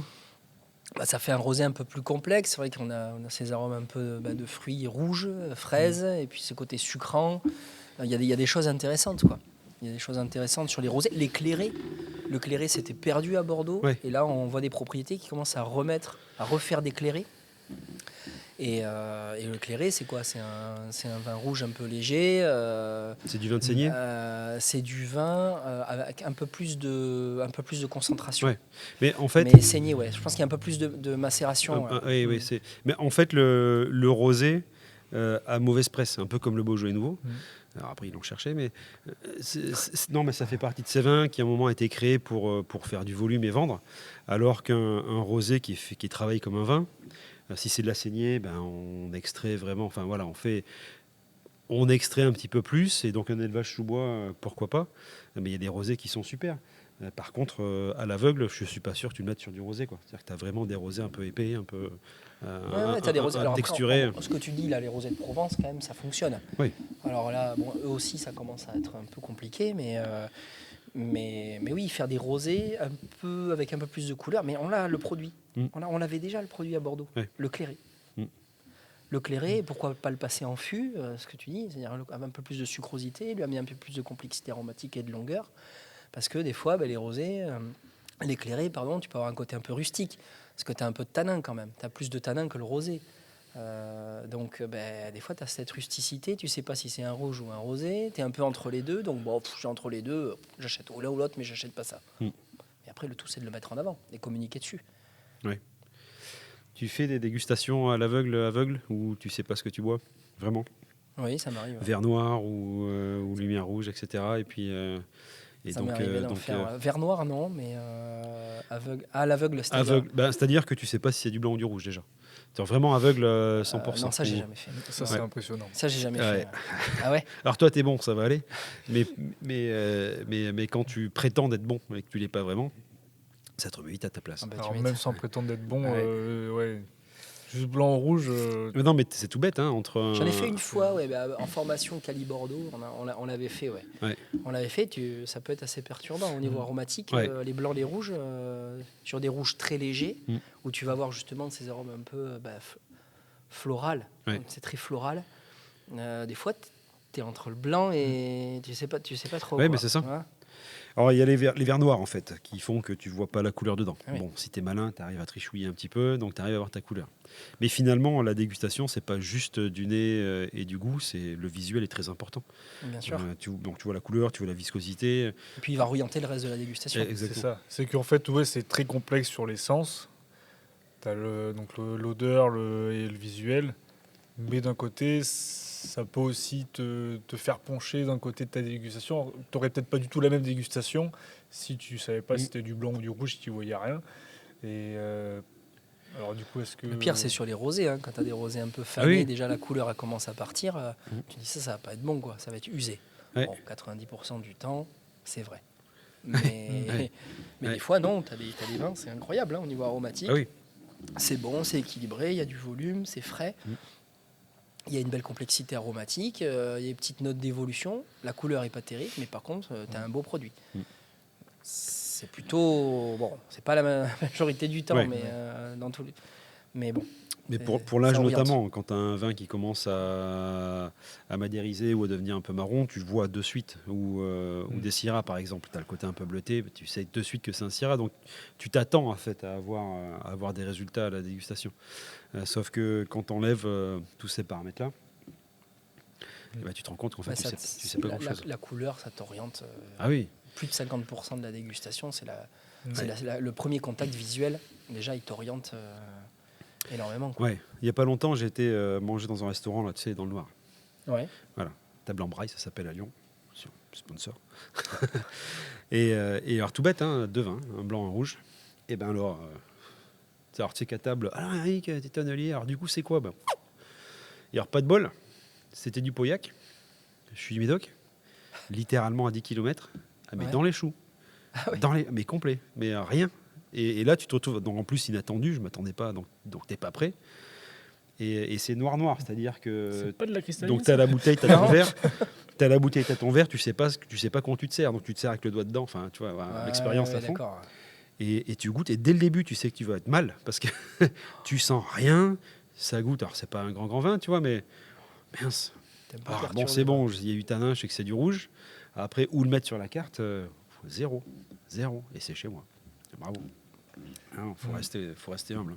Et l'humilité, c'est très, très important dans ce métier aussi. Hein. L'humilité du commercial aussi. Pour revenir sur ce mot humilité, c'est bien d'en reparler, mais commercialement, un commercial en tonnellerie, il faut qu'il soit humble. Hein, parce que quand tu fais des dégustations à l'aveugle, tu as ton échantillon au milieu. Et quand tu es sûr que ce vin-là n'est pas bon, il faut être sûr que ce ne soit pas ton fût. Ou alors, il faut l'assumer après. Il faut surtout l'assumer. Oui, il faut l'assumer. Il faut être capable de l'assumer. Et moi, ça m'est arrivé en dégustation de me bananer. Hein. Oui. Alors, tu te mets une mauvaise note? Ah, je me plombais. Ouais. Ça, j'aime pas. Et là, le client il me dit non, mais c'est super bon, Cyril, ça. Ouais. C'est bien, déjà. Déjà, c'est bien. Sauvé. Ouais. Moitié sauvé. Ouais. Mais ça peut arriver parce qu'il y a cette part de. Tu sais pas qui est qui. Et puis c'est constructif, en fait. C'est constructif pour le client et c'est constructif pour toi. Parce que si lui il est d'accord avec toi, ça va pas, qu'est-ce qu'on fait? Et puis l'humilité, dire voilà, lui il est meilleur que moi, et puis je vais pas, surtout pas critiquer les concurrents, parce que des fois les concurrents ils sont meilleurs que nous, quoi. Du coup, ça vient de la volonté de vouloir avancer plutôt que de perdre la face. C'est-à-dire que si tu goûtes quelque chose qui est pas bon, il faut avoir le courage de dire alors ça clairement j'aime pas, j'espère que c'est pas moi mais j'aime pas. Quand finalement c'est toi. Il faut pouvoir dire d'accord, c'est pas bon, pourquoi, où est-ce qu'on s'est trompé, qu'est-ce qu'on peut arranger. Parce que souvent dans ces dégustations à l'aveugle, quand c'est vraiment à l'aveugle, tu vois que les notes sont toujours très neutres. Oui, oui. Ah oui, alors ça c'est assez bon. Là c'est un choix un peu personnel, et voilà. Mais au final, techniquement, tu n'avances pas. Et puis tu as un client en face qui sait, il sait ce que lui aime, il sait ce qu'il n'aime pas. Donc il faut arriver à assumer, c'est pas évident. Hein. Alors, tu arrives à le faire quand même quand tu n'es qu'avec le client. Oui. C'est-à-dire que tu es à l'aveugle, tu n'es qu'avec le client. Là, tu y vas, quoi. Enfin, moi, je me suis déjà banané, quoi.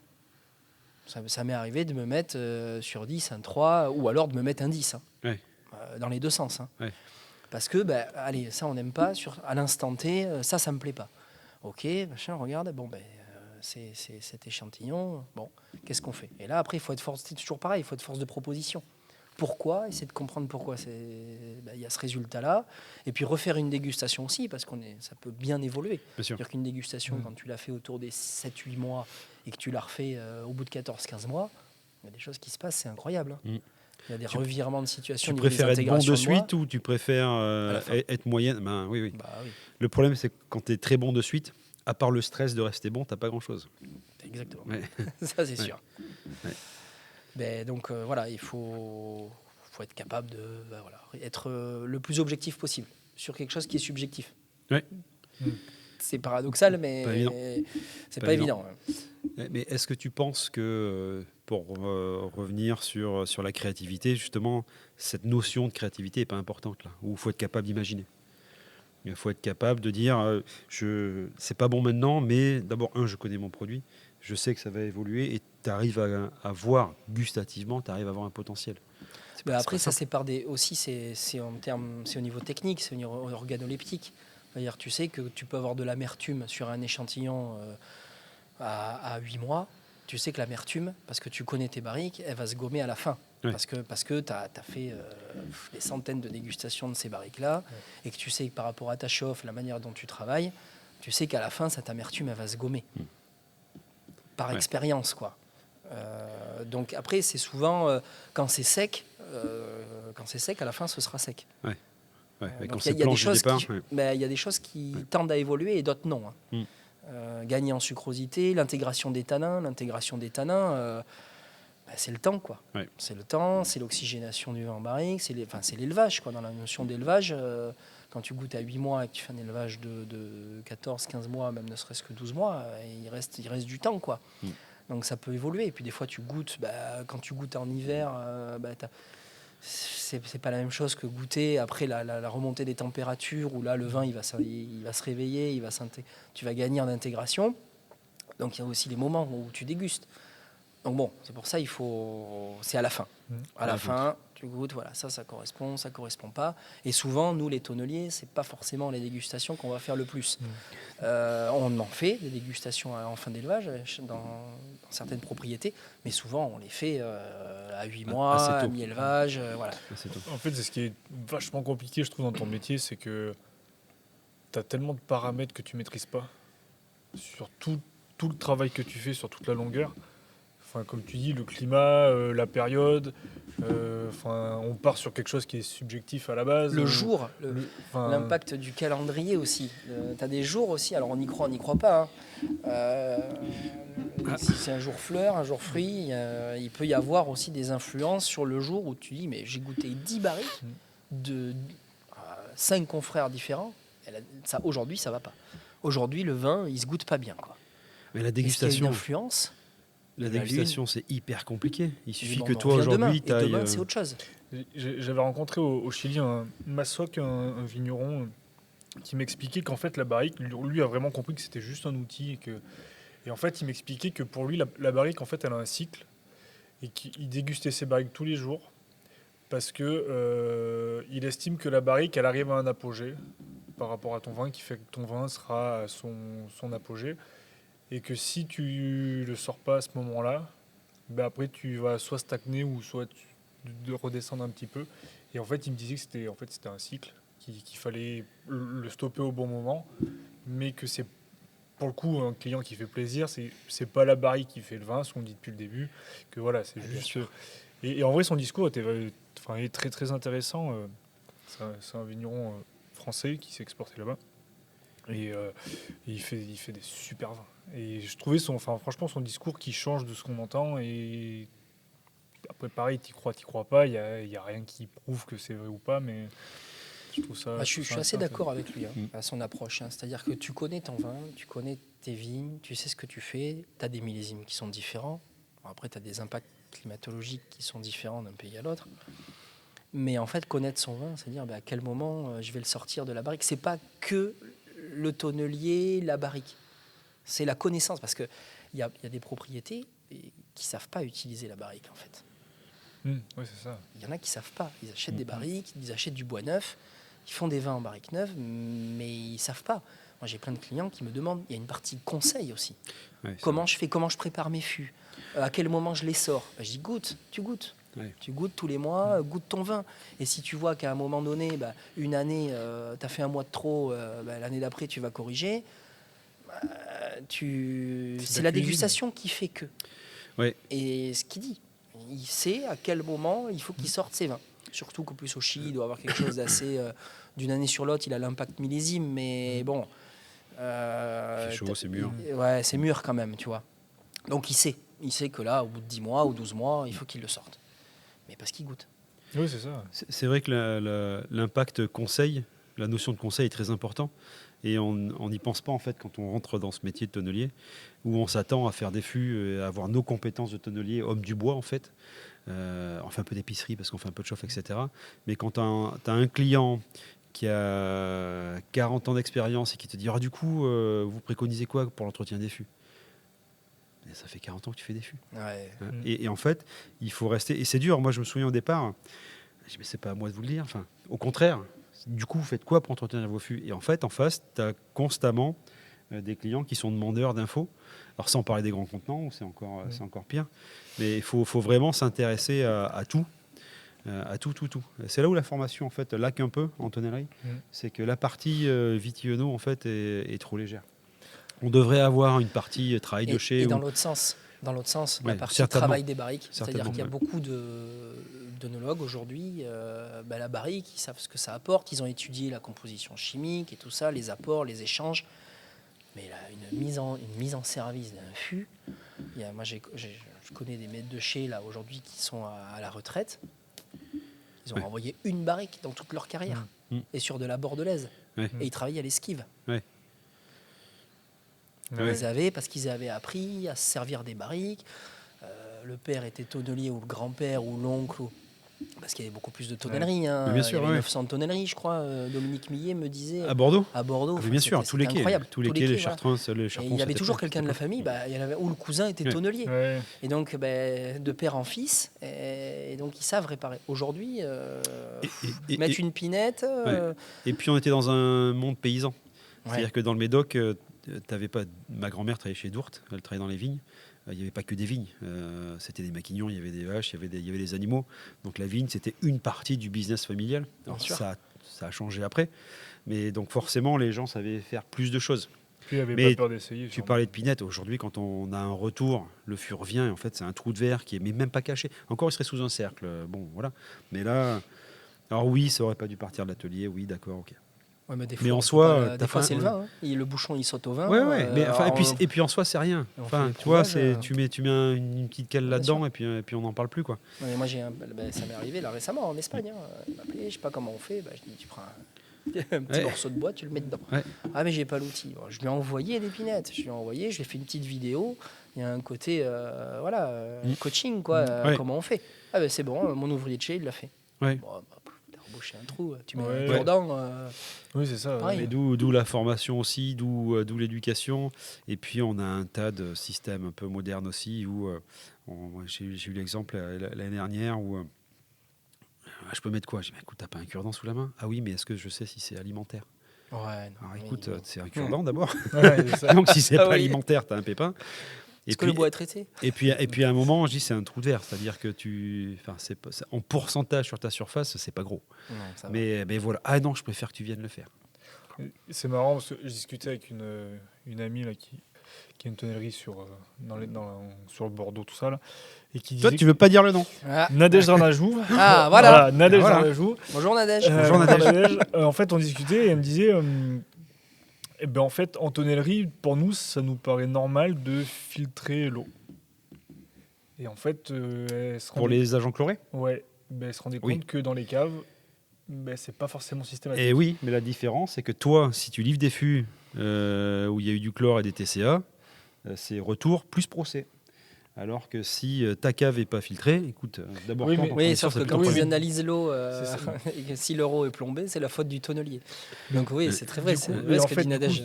Ouais, c'est ça. Et en fait, c'est pour rebondir sur ce qui est éducation en fait, du client, tout ça, c'est qu'il y a des choses. Filtrer l'eau, nous, ça nous paraît mais fondamental. Ah bah oui. c'est Et en fait, obligatoire, au ça. final, tu Bien te rends sûr. compte que ton client qui va t'embêter pour ton cure-dent qui est peut-être pas alimentaire, Ah non, mais au final, son eau est pas forcément filtrée et tu te dis bon. tu te rends compte en tonnellerie aujourd'hui, il n'y a pas si longtemps, c'était du papy, casquette, la colombe, les copeaux jusqu'au genou, et puis bien le sûr. mégot, et ça y allait. Ah, bien sûr. Aujourd'hui, la flotte est filtrée. C'est aseptisé quoi. On C'est fait, une tonnerie. on fait des analyses d'atmosphère Ouais. pour être sûr que tu n'es pas des particules, etc. Enfin, on est sur des analyses courantes qui coûtent cher et puis qui ne se font pas dans les chais. Enfin, on connaît tous des chais qui sont noirs de moisissure. C'est pas. J'ai fait un peu la c'est- chasse c'est pas SCP de souci. aussi. Ah ouais, ah bah ça c'est chouette. J'étais hein. un peu aussi sur Là, on la rigole. partie qualité c'est bien. avec Didier. Là, j'ai passé la main, mais à notre responsable de prod, mais j'étais un peu dedans. Donc, les Ouais. analyses d'atmosphère, mais au demeurant, si tu n'utilises pas de chariot élévateur qui fonctionne à l'essence et que tu n'as aucun produit chimique, tu peux faire une analyse d'atmosphère. Mm. Elle sera Ouais. bonne. Hein. Alors souvent en tonnerie, tu vas regarder pour les précurseurs, tout ce qui est TCA, PCP, etc. Oui, Parce Bien que alors si tu as un bâtiment neuf et que tu sais ce qui a été mis, mais quand tu as une charpente bois et même neuve, vaut mieux faire attention. tu as un risque. Ouais. Voilà. Mais en Mais fait, c'est alimentaire. oui, non, Parce que mais c'est ça qui est paradoxal. Les TCA, à la CCCP, ça passe. Hein. et puis c'est naturel. Enfin, C'est naturel. mais en fait, tout ça, c'est de l'assurance. Parce que tu n'as pas de précurseur, tu n'auras pas de problème. Sauf que si ton analyse elle a 15 ans et que tu as livré un fût qui se trouve que dans ton chai, tu as eu des problèmes de TCA, il va falloir que tu prouves que tu n'as pas de TCA dans ton atelier. Bien Si sûr. tu fais ton captage d'air tous les 6 mois, tu es couvert. Voilà, c'est tout. Hein. C'est C'est tout une bête. question d'assurance. Et pareil pour bien la sûr. flotte, ton eau est filtrée. Eh ben, tous les 6 mois, nous aujourd'hui, on teste. Voilà. Mais c'est filtré, ça risque rien. Ben, c'est pas grave. Tout ça parce que si jamais on a un problème, on peut dire voilà, les séchoirs sont testés, Tout est testé. l'atmosphère est testée, l'environnement est testé, l'eau pareil, est testée, donc tu t'en sors. Plus les pays comme le Chili qui t'obligent, avant réception des fûts, à montrer tes analyses blanches. Voilà. Et avec des taux, c'est pas du non détectable, hein, c'est du zéro. C'est du zéro, Ce qui n'est ouais. pas possible. Bah non. Voilà. Mais ouais, tu es obligé de le faire régulièrement. Question d'assurance. Tu le fais sur demande. On fait beaucoup sur demande. Ouais. Et puis après, tu analyses des lots de temps en temps à l'atelier quand tu as Ouais. des doutes. Hein, ou- Ah, mais c'est des coûts. C'est des coûts par contre. c'est- Donc, c'est- tu le c'est- fais c'est des coûts énormes. régulièrement sur tes lots de bois. Et l'eau, bah, on a un labo juste en face. Donc c'est pratique. Ouais. On peut le faire analyser juste en face. Ouais. Mais ouais, il faut être vigilant. Il faut quand même répondre à ces attentes-là et se couvrir. Oui, bien sûr. Je vois qu'on va se faire sortir par tes petits gars. Ah, C'était, il avec est l'heure. 9h55, Ouais. 53. Et du coup, c'est ton équipe qui arrive là? Ah, les petits vont commencer à arriver. Il faut qu'ils Ils rentrent. vont arriver vers 10h05, 10h10. Ouais. du coup, je me suis dit, est-ce qu'on pourrait pas finir sur une petite anecdote qui t'a marqué, qui pourrait donner envie de Une ou faire deux, hein, commercial, une ou plusieurs. Commercial Une en anecdote. tonnellerie ou Qu'est-ce qui fait que tu adores ton métier aujourd'hui? Qu'est-ce qui fait que j'adore mon C'est pas métier ta question, aujourd'hui? on y revient après. Non, mais j'ai compris qu'on les appelait. C'est l'échange, le partage, quoi. Avec mes clients, les discussions, la convivialité. Ouais. Encore de la convivialité dans ce métier. Mais bon, il y en a, ça évolue quand même. Ouais. Mais c'est le partage. Le partage, l'échange avec des tonneliers, avec des clients, avec des œnologues. Et Ouais. en fait, c'est un milieu incroyable où on est tous liés Ouais. pour un produit final et qui est fabuleux. Qui Ouais. est fabuleux parce qu'une petite anecdote, allez, Une du anecdote. coup ça me vient, Ouais. c'est que C'est pour ça. Franck dit toujours, dans une bouteille de vin, en fait c'est 10% de jus de raisin et 90% de surdomme. Ouais. Et ça, cette anecdote, une fois, C'est il très m'avait bordel. sorti. Et dans les 90% de surdomme, c'est ceux qui travaillent à la vigne, ceux qui travaillent dans le chai, les tonneliers, les bouchonniers. Voilà, ça fait vivre toute une filière. Et ça, il ne faut pas qu'on l'oublie, quoi. Et il ne faut pas qu'on oublie, surtout sur des années, les années qu'on vit aujourd'hui et qu'on va vivre. Voilà, où c'est assez difficile. Donc, il ne faut pas oublier que derrière, il y a des gens qui travaillent, quoi. Puis ça fait travailler des filières et des générations en fait. C'est parce qu'on peut remonter, enfin du coup la tonnellerie qui fait vivre la filière, enfin une partie de la filière bois, c'est tout un cursus et c'est vrai que c'est sur plusieurs générations. Et le vin mais souffre aujourd'hui. Mais c'est-à-dire tu te rends compte qu'une bouteille achetée aujourd'hui, donc tu fais travailler un vigneron, c'est sûr, tu fais travailler un tonnelier, tu fais travailler un mérandier, Bien sûr. tu fais travailler l'industrie forestière, la sylviculture, enfin Un arbre qui a 100 un verrier, un ans, bouchonnier, enfin et du marketing. Voilà, donc c'est Non, mais- tout ça. Et ça, on a tendance à l'oublier. Et le consommateur d'aujourd'hui, il faut arriver Ouais. à le ramener vers ça, quoi. Et à lui faire comprendre comment est fait ce produit. C'est pas une bouteille de vodka, mais bon, il y a aussi du travail. C'est pas, voilà, c'est pas du Coca-Cola. C'est derrière, ça du représente travail. quelque chose et c'est beaucoup, beaucoup, beaucoup de Ouais. travail. Et du conseil, si tu avais un jeune Cyril qui se présentait devant toi, sorti d'école, qui dit ah, je sors d'école, j'ai besoin d'un stage, ton conseil, ce serait lequel là? On va voir Didier. Il a un projet. Il a un projet pour toi. Justement, là, c'est un jeune qui fait partie de mon équipe que je vais prendre en stage là. Ouais. Qu'est-ce que je peux lui conseiller? C'est de travailler. Le travail, Ouais. l'implication. Et ça, je pense qu'il faut qu'on remette un peu le travail au centre des débats. C'est valable pour tout le monde. C'est ce qui va attirer notre pays de manière générale vers le haut. Et il faut qu'on remette vraiment le travail au centre des débats. Ouais. Et c'est ce que je vais lui dire. Je vais dire l'implication. L'implication, si tu veux de la performance, il faut que tu sois impliqué. Et Faut tu réapprendre à aimer à travailler, c'est ça? ouais. Le travail, c'est pas Je suis d'accord qu'un avec toi. fardeau. Voilà, c'est-à-dire que si il faut trouver ce qui te plaît. Il faut réapprendre à aimer à travailler. Ouais. Et est-ce qu'il n'y a pas aussi un côté d'entièreté dans le travail de commercial, justement, de vraiment en fait avoir de vrais rapports avec les clients et pas juste d'avoir un rapport pour vendre, pour faire un bon chiffre, mais d'avoir un rapport sincère en fait avec le client. Bah, c'est ce qui m'a plu dans ce métier. C'est-à-dire qu'il faut avoir un rapport sincère. Il ne faut pas oublier qu'il met son vin dans nos barriques. Donc tu peux pas lui vendre, tu peux pas. C'est pas une notion que de faire du chiffre d'affaires.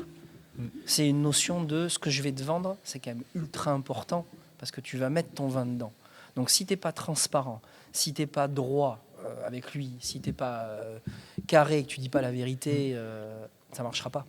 Du coup, Ça marchera pas. c'est vraiment l'éthique qui C'est un mariage en fait, et Ouais. c'est une éthique. c'est ton éthique du coup qui te tient à pas tomber justement dans cette course aux chiffres ou à la promotion de dire j'ai vendu plus que l'année dernière.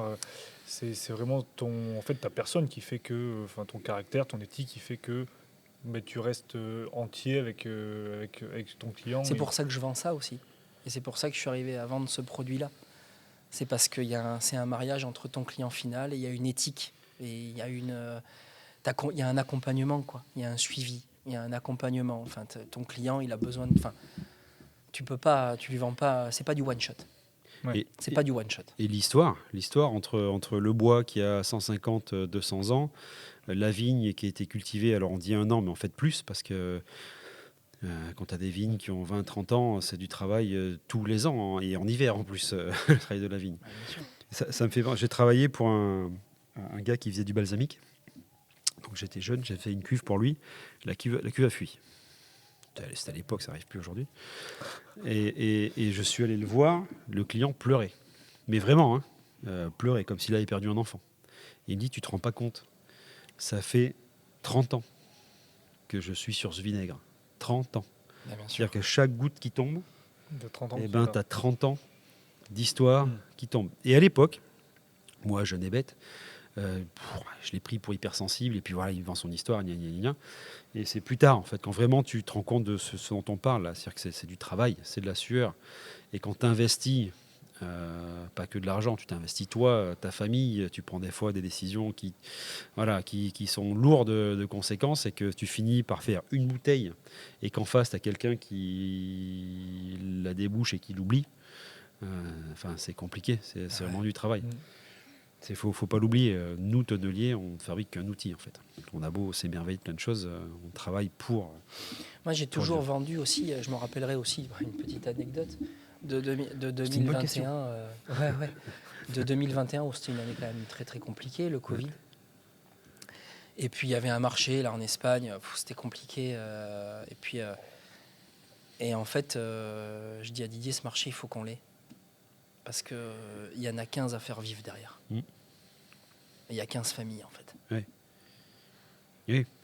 Et en fait, il faut penser, quand on vend, il faut penser aux gens qu'on fait travailler. Parce que derrière, moi, je vends, je vais gagner de l'argent, ok, la tonnellerie va en gagner, mais je fais vivre surtout, aujourd'hui, 11 familles.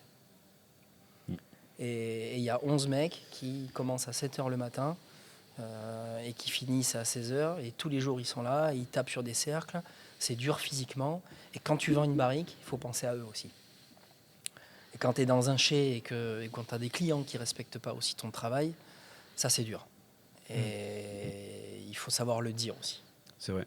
Il faut savoir le dire. C'est pas tout le temps facile, mais il faut savoir le dire. Et c'est une question de respect. Je trouve que ça, tu t'en rends compte quand tu vas à l'étranger. Ouais. En France, tu perds ton boulot aujourd'hui, tu as quand même beaucoup d'aide, et c'est moins compliqué que je pense à l'Espagne. Quand ils perdent leur boulot, en général, ils sont plusieurs sous le même toit. Il y a plusieurs générations, c'est vite compliqué. Je pense que du coup, je trouve que quand tu vas à l'étranger, ça, tu t'en rends vraiment compte. En France, on a quand même un petit confort qui fait que ça, on peut vite le mettre de côté. Mais nous, on s'en rend pas compte. Oui, c'est ça. C'est-à-dire que les Français, on s'en rend pas compte de Par ça. contre, j'aime beaucoup ce que tu dis là, où depuis le début du podcast, on parle toujours le tonnelier doit respecter le travail du vigneron parce que c'est du temps dans la vigne. Et donc, je l'assimile là maintenant à ce que tu dis. C'est vrai que l'inverse est vrai. C'est-à-dire que quand tu as un vigneron qui dit ton fût c'est de la merde, c'est pareil. C'est-à-dire qu'à un moment, tu as quelqu'un qui l'a vendu, qui s'est dit allez, je vais prendre moi la décision de vous vendre ça, et donc je vais prendre la décision moi de mettre ça en production. Et derrière, tu as une équipe, tu as des familles qui vont faire en sorte que ce fût-là soit bien fait. Donc quand tout se passe bien sur la chaîne, il y a des problèmes parfois, mais comme partout, mais quand tout se passe bien et qu'au final le client te dit ah oui mais non, en fait j'aime pas ta moustache, donc on arrête. C'est vrai que l'inverse est vrai, et on n'en parle pas. Ils coupent les chaînes. Non, mais on parle de la tonnellerie, mais on parle de toute la filière. Et puis là, tu es en train de dire, alors pas toi, mais ce client imaginaire qui ne l'est pas, mais ce client est en train de dire, ce bois-là qui a 200 ans, donc qui a grandi début 19e, en fait, j'en fais rien. Il est un petit peu trop tannique. Il me plaît plus parce que... Il y a une légère amertume. Mais en plus, souvent, c'est une histoire de bonhomme. T'as quelqu'un en tête, là. Attention, ça se voit. Non, j'ai personne en tête, mais des exemples, on en a tous, et surtout nos marchés. Mais c'est ça l'humilité aussi. Ouais. Il faut faire attention, quoi. C'est pas... On n'est rien, quoi. Déjà, face à une barrique, on est une chaîne de 150 ans, mais 200 ans. Il faut faire attention, quoi. Ouais. Non, c'était très bon. Cyril, merci. Merci Eric, merci Mickaël. Au revoir, à plus tard. À plus tard. Ouais.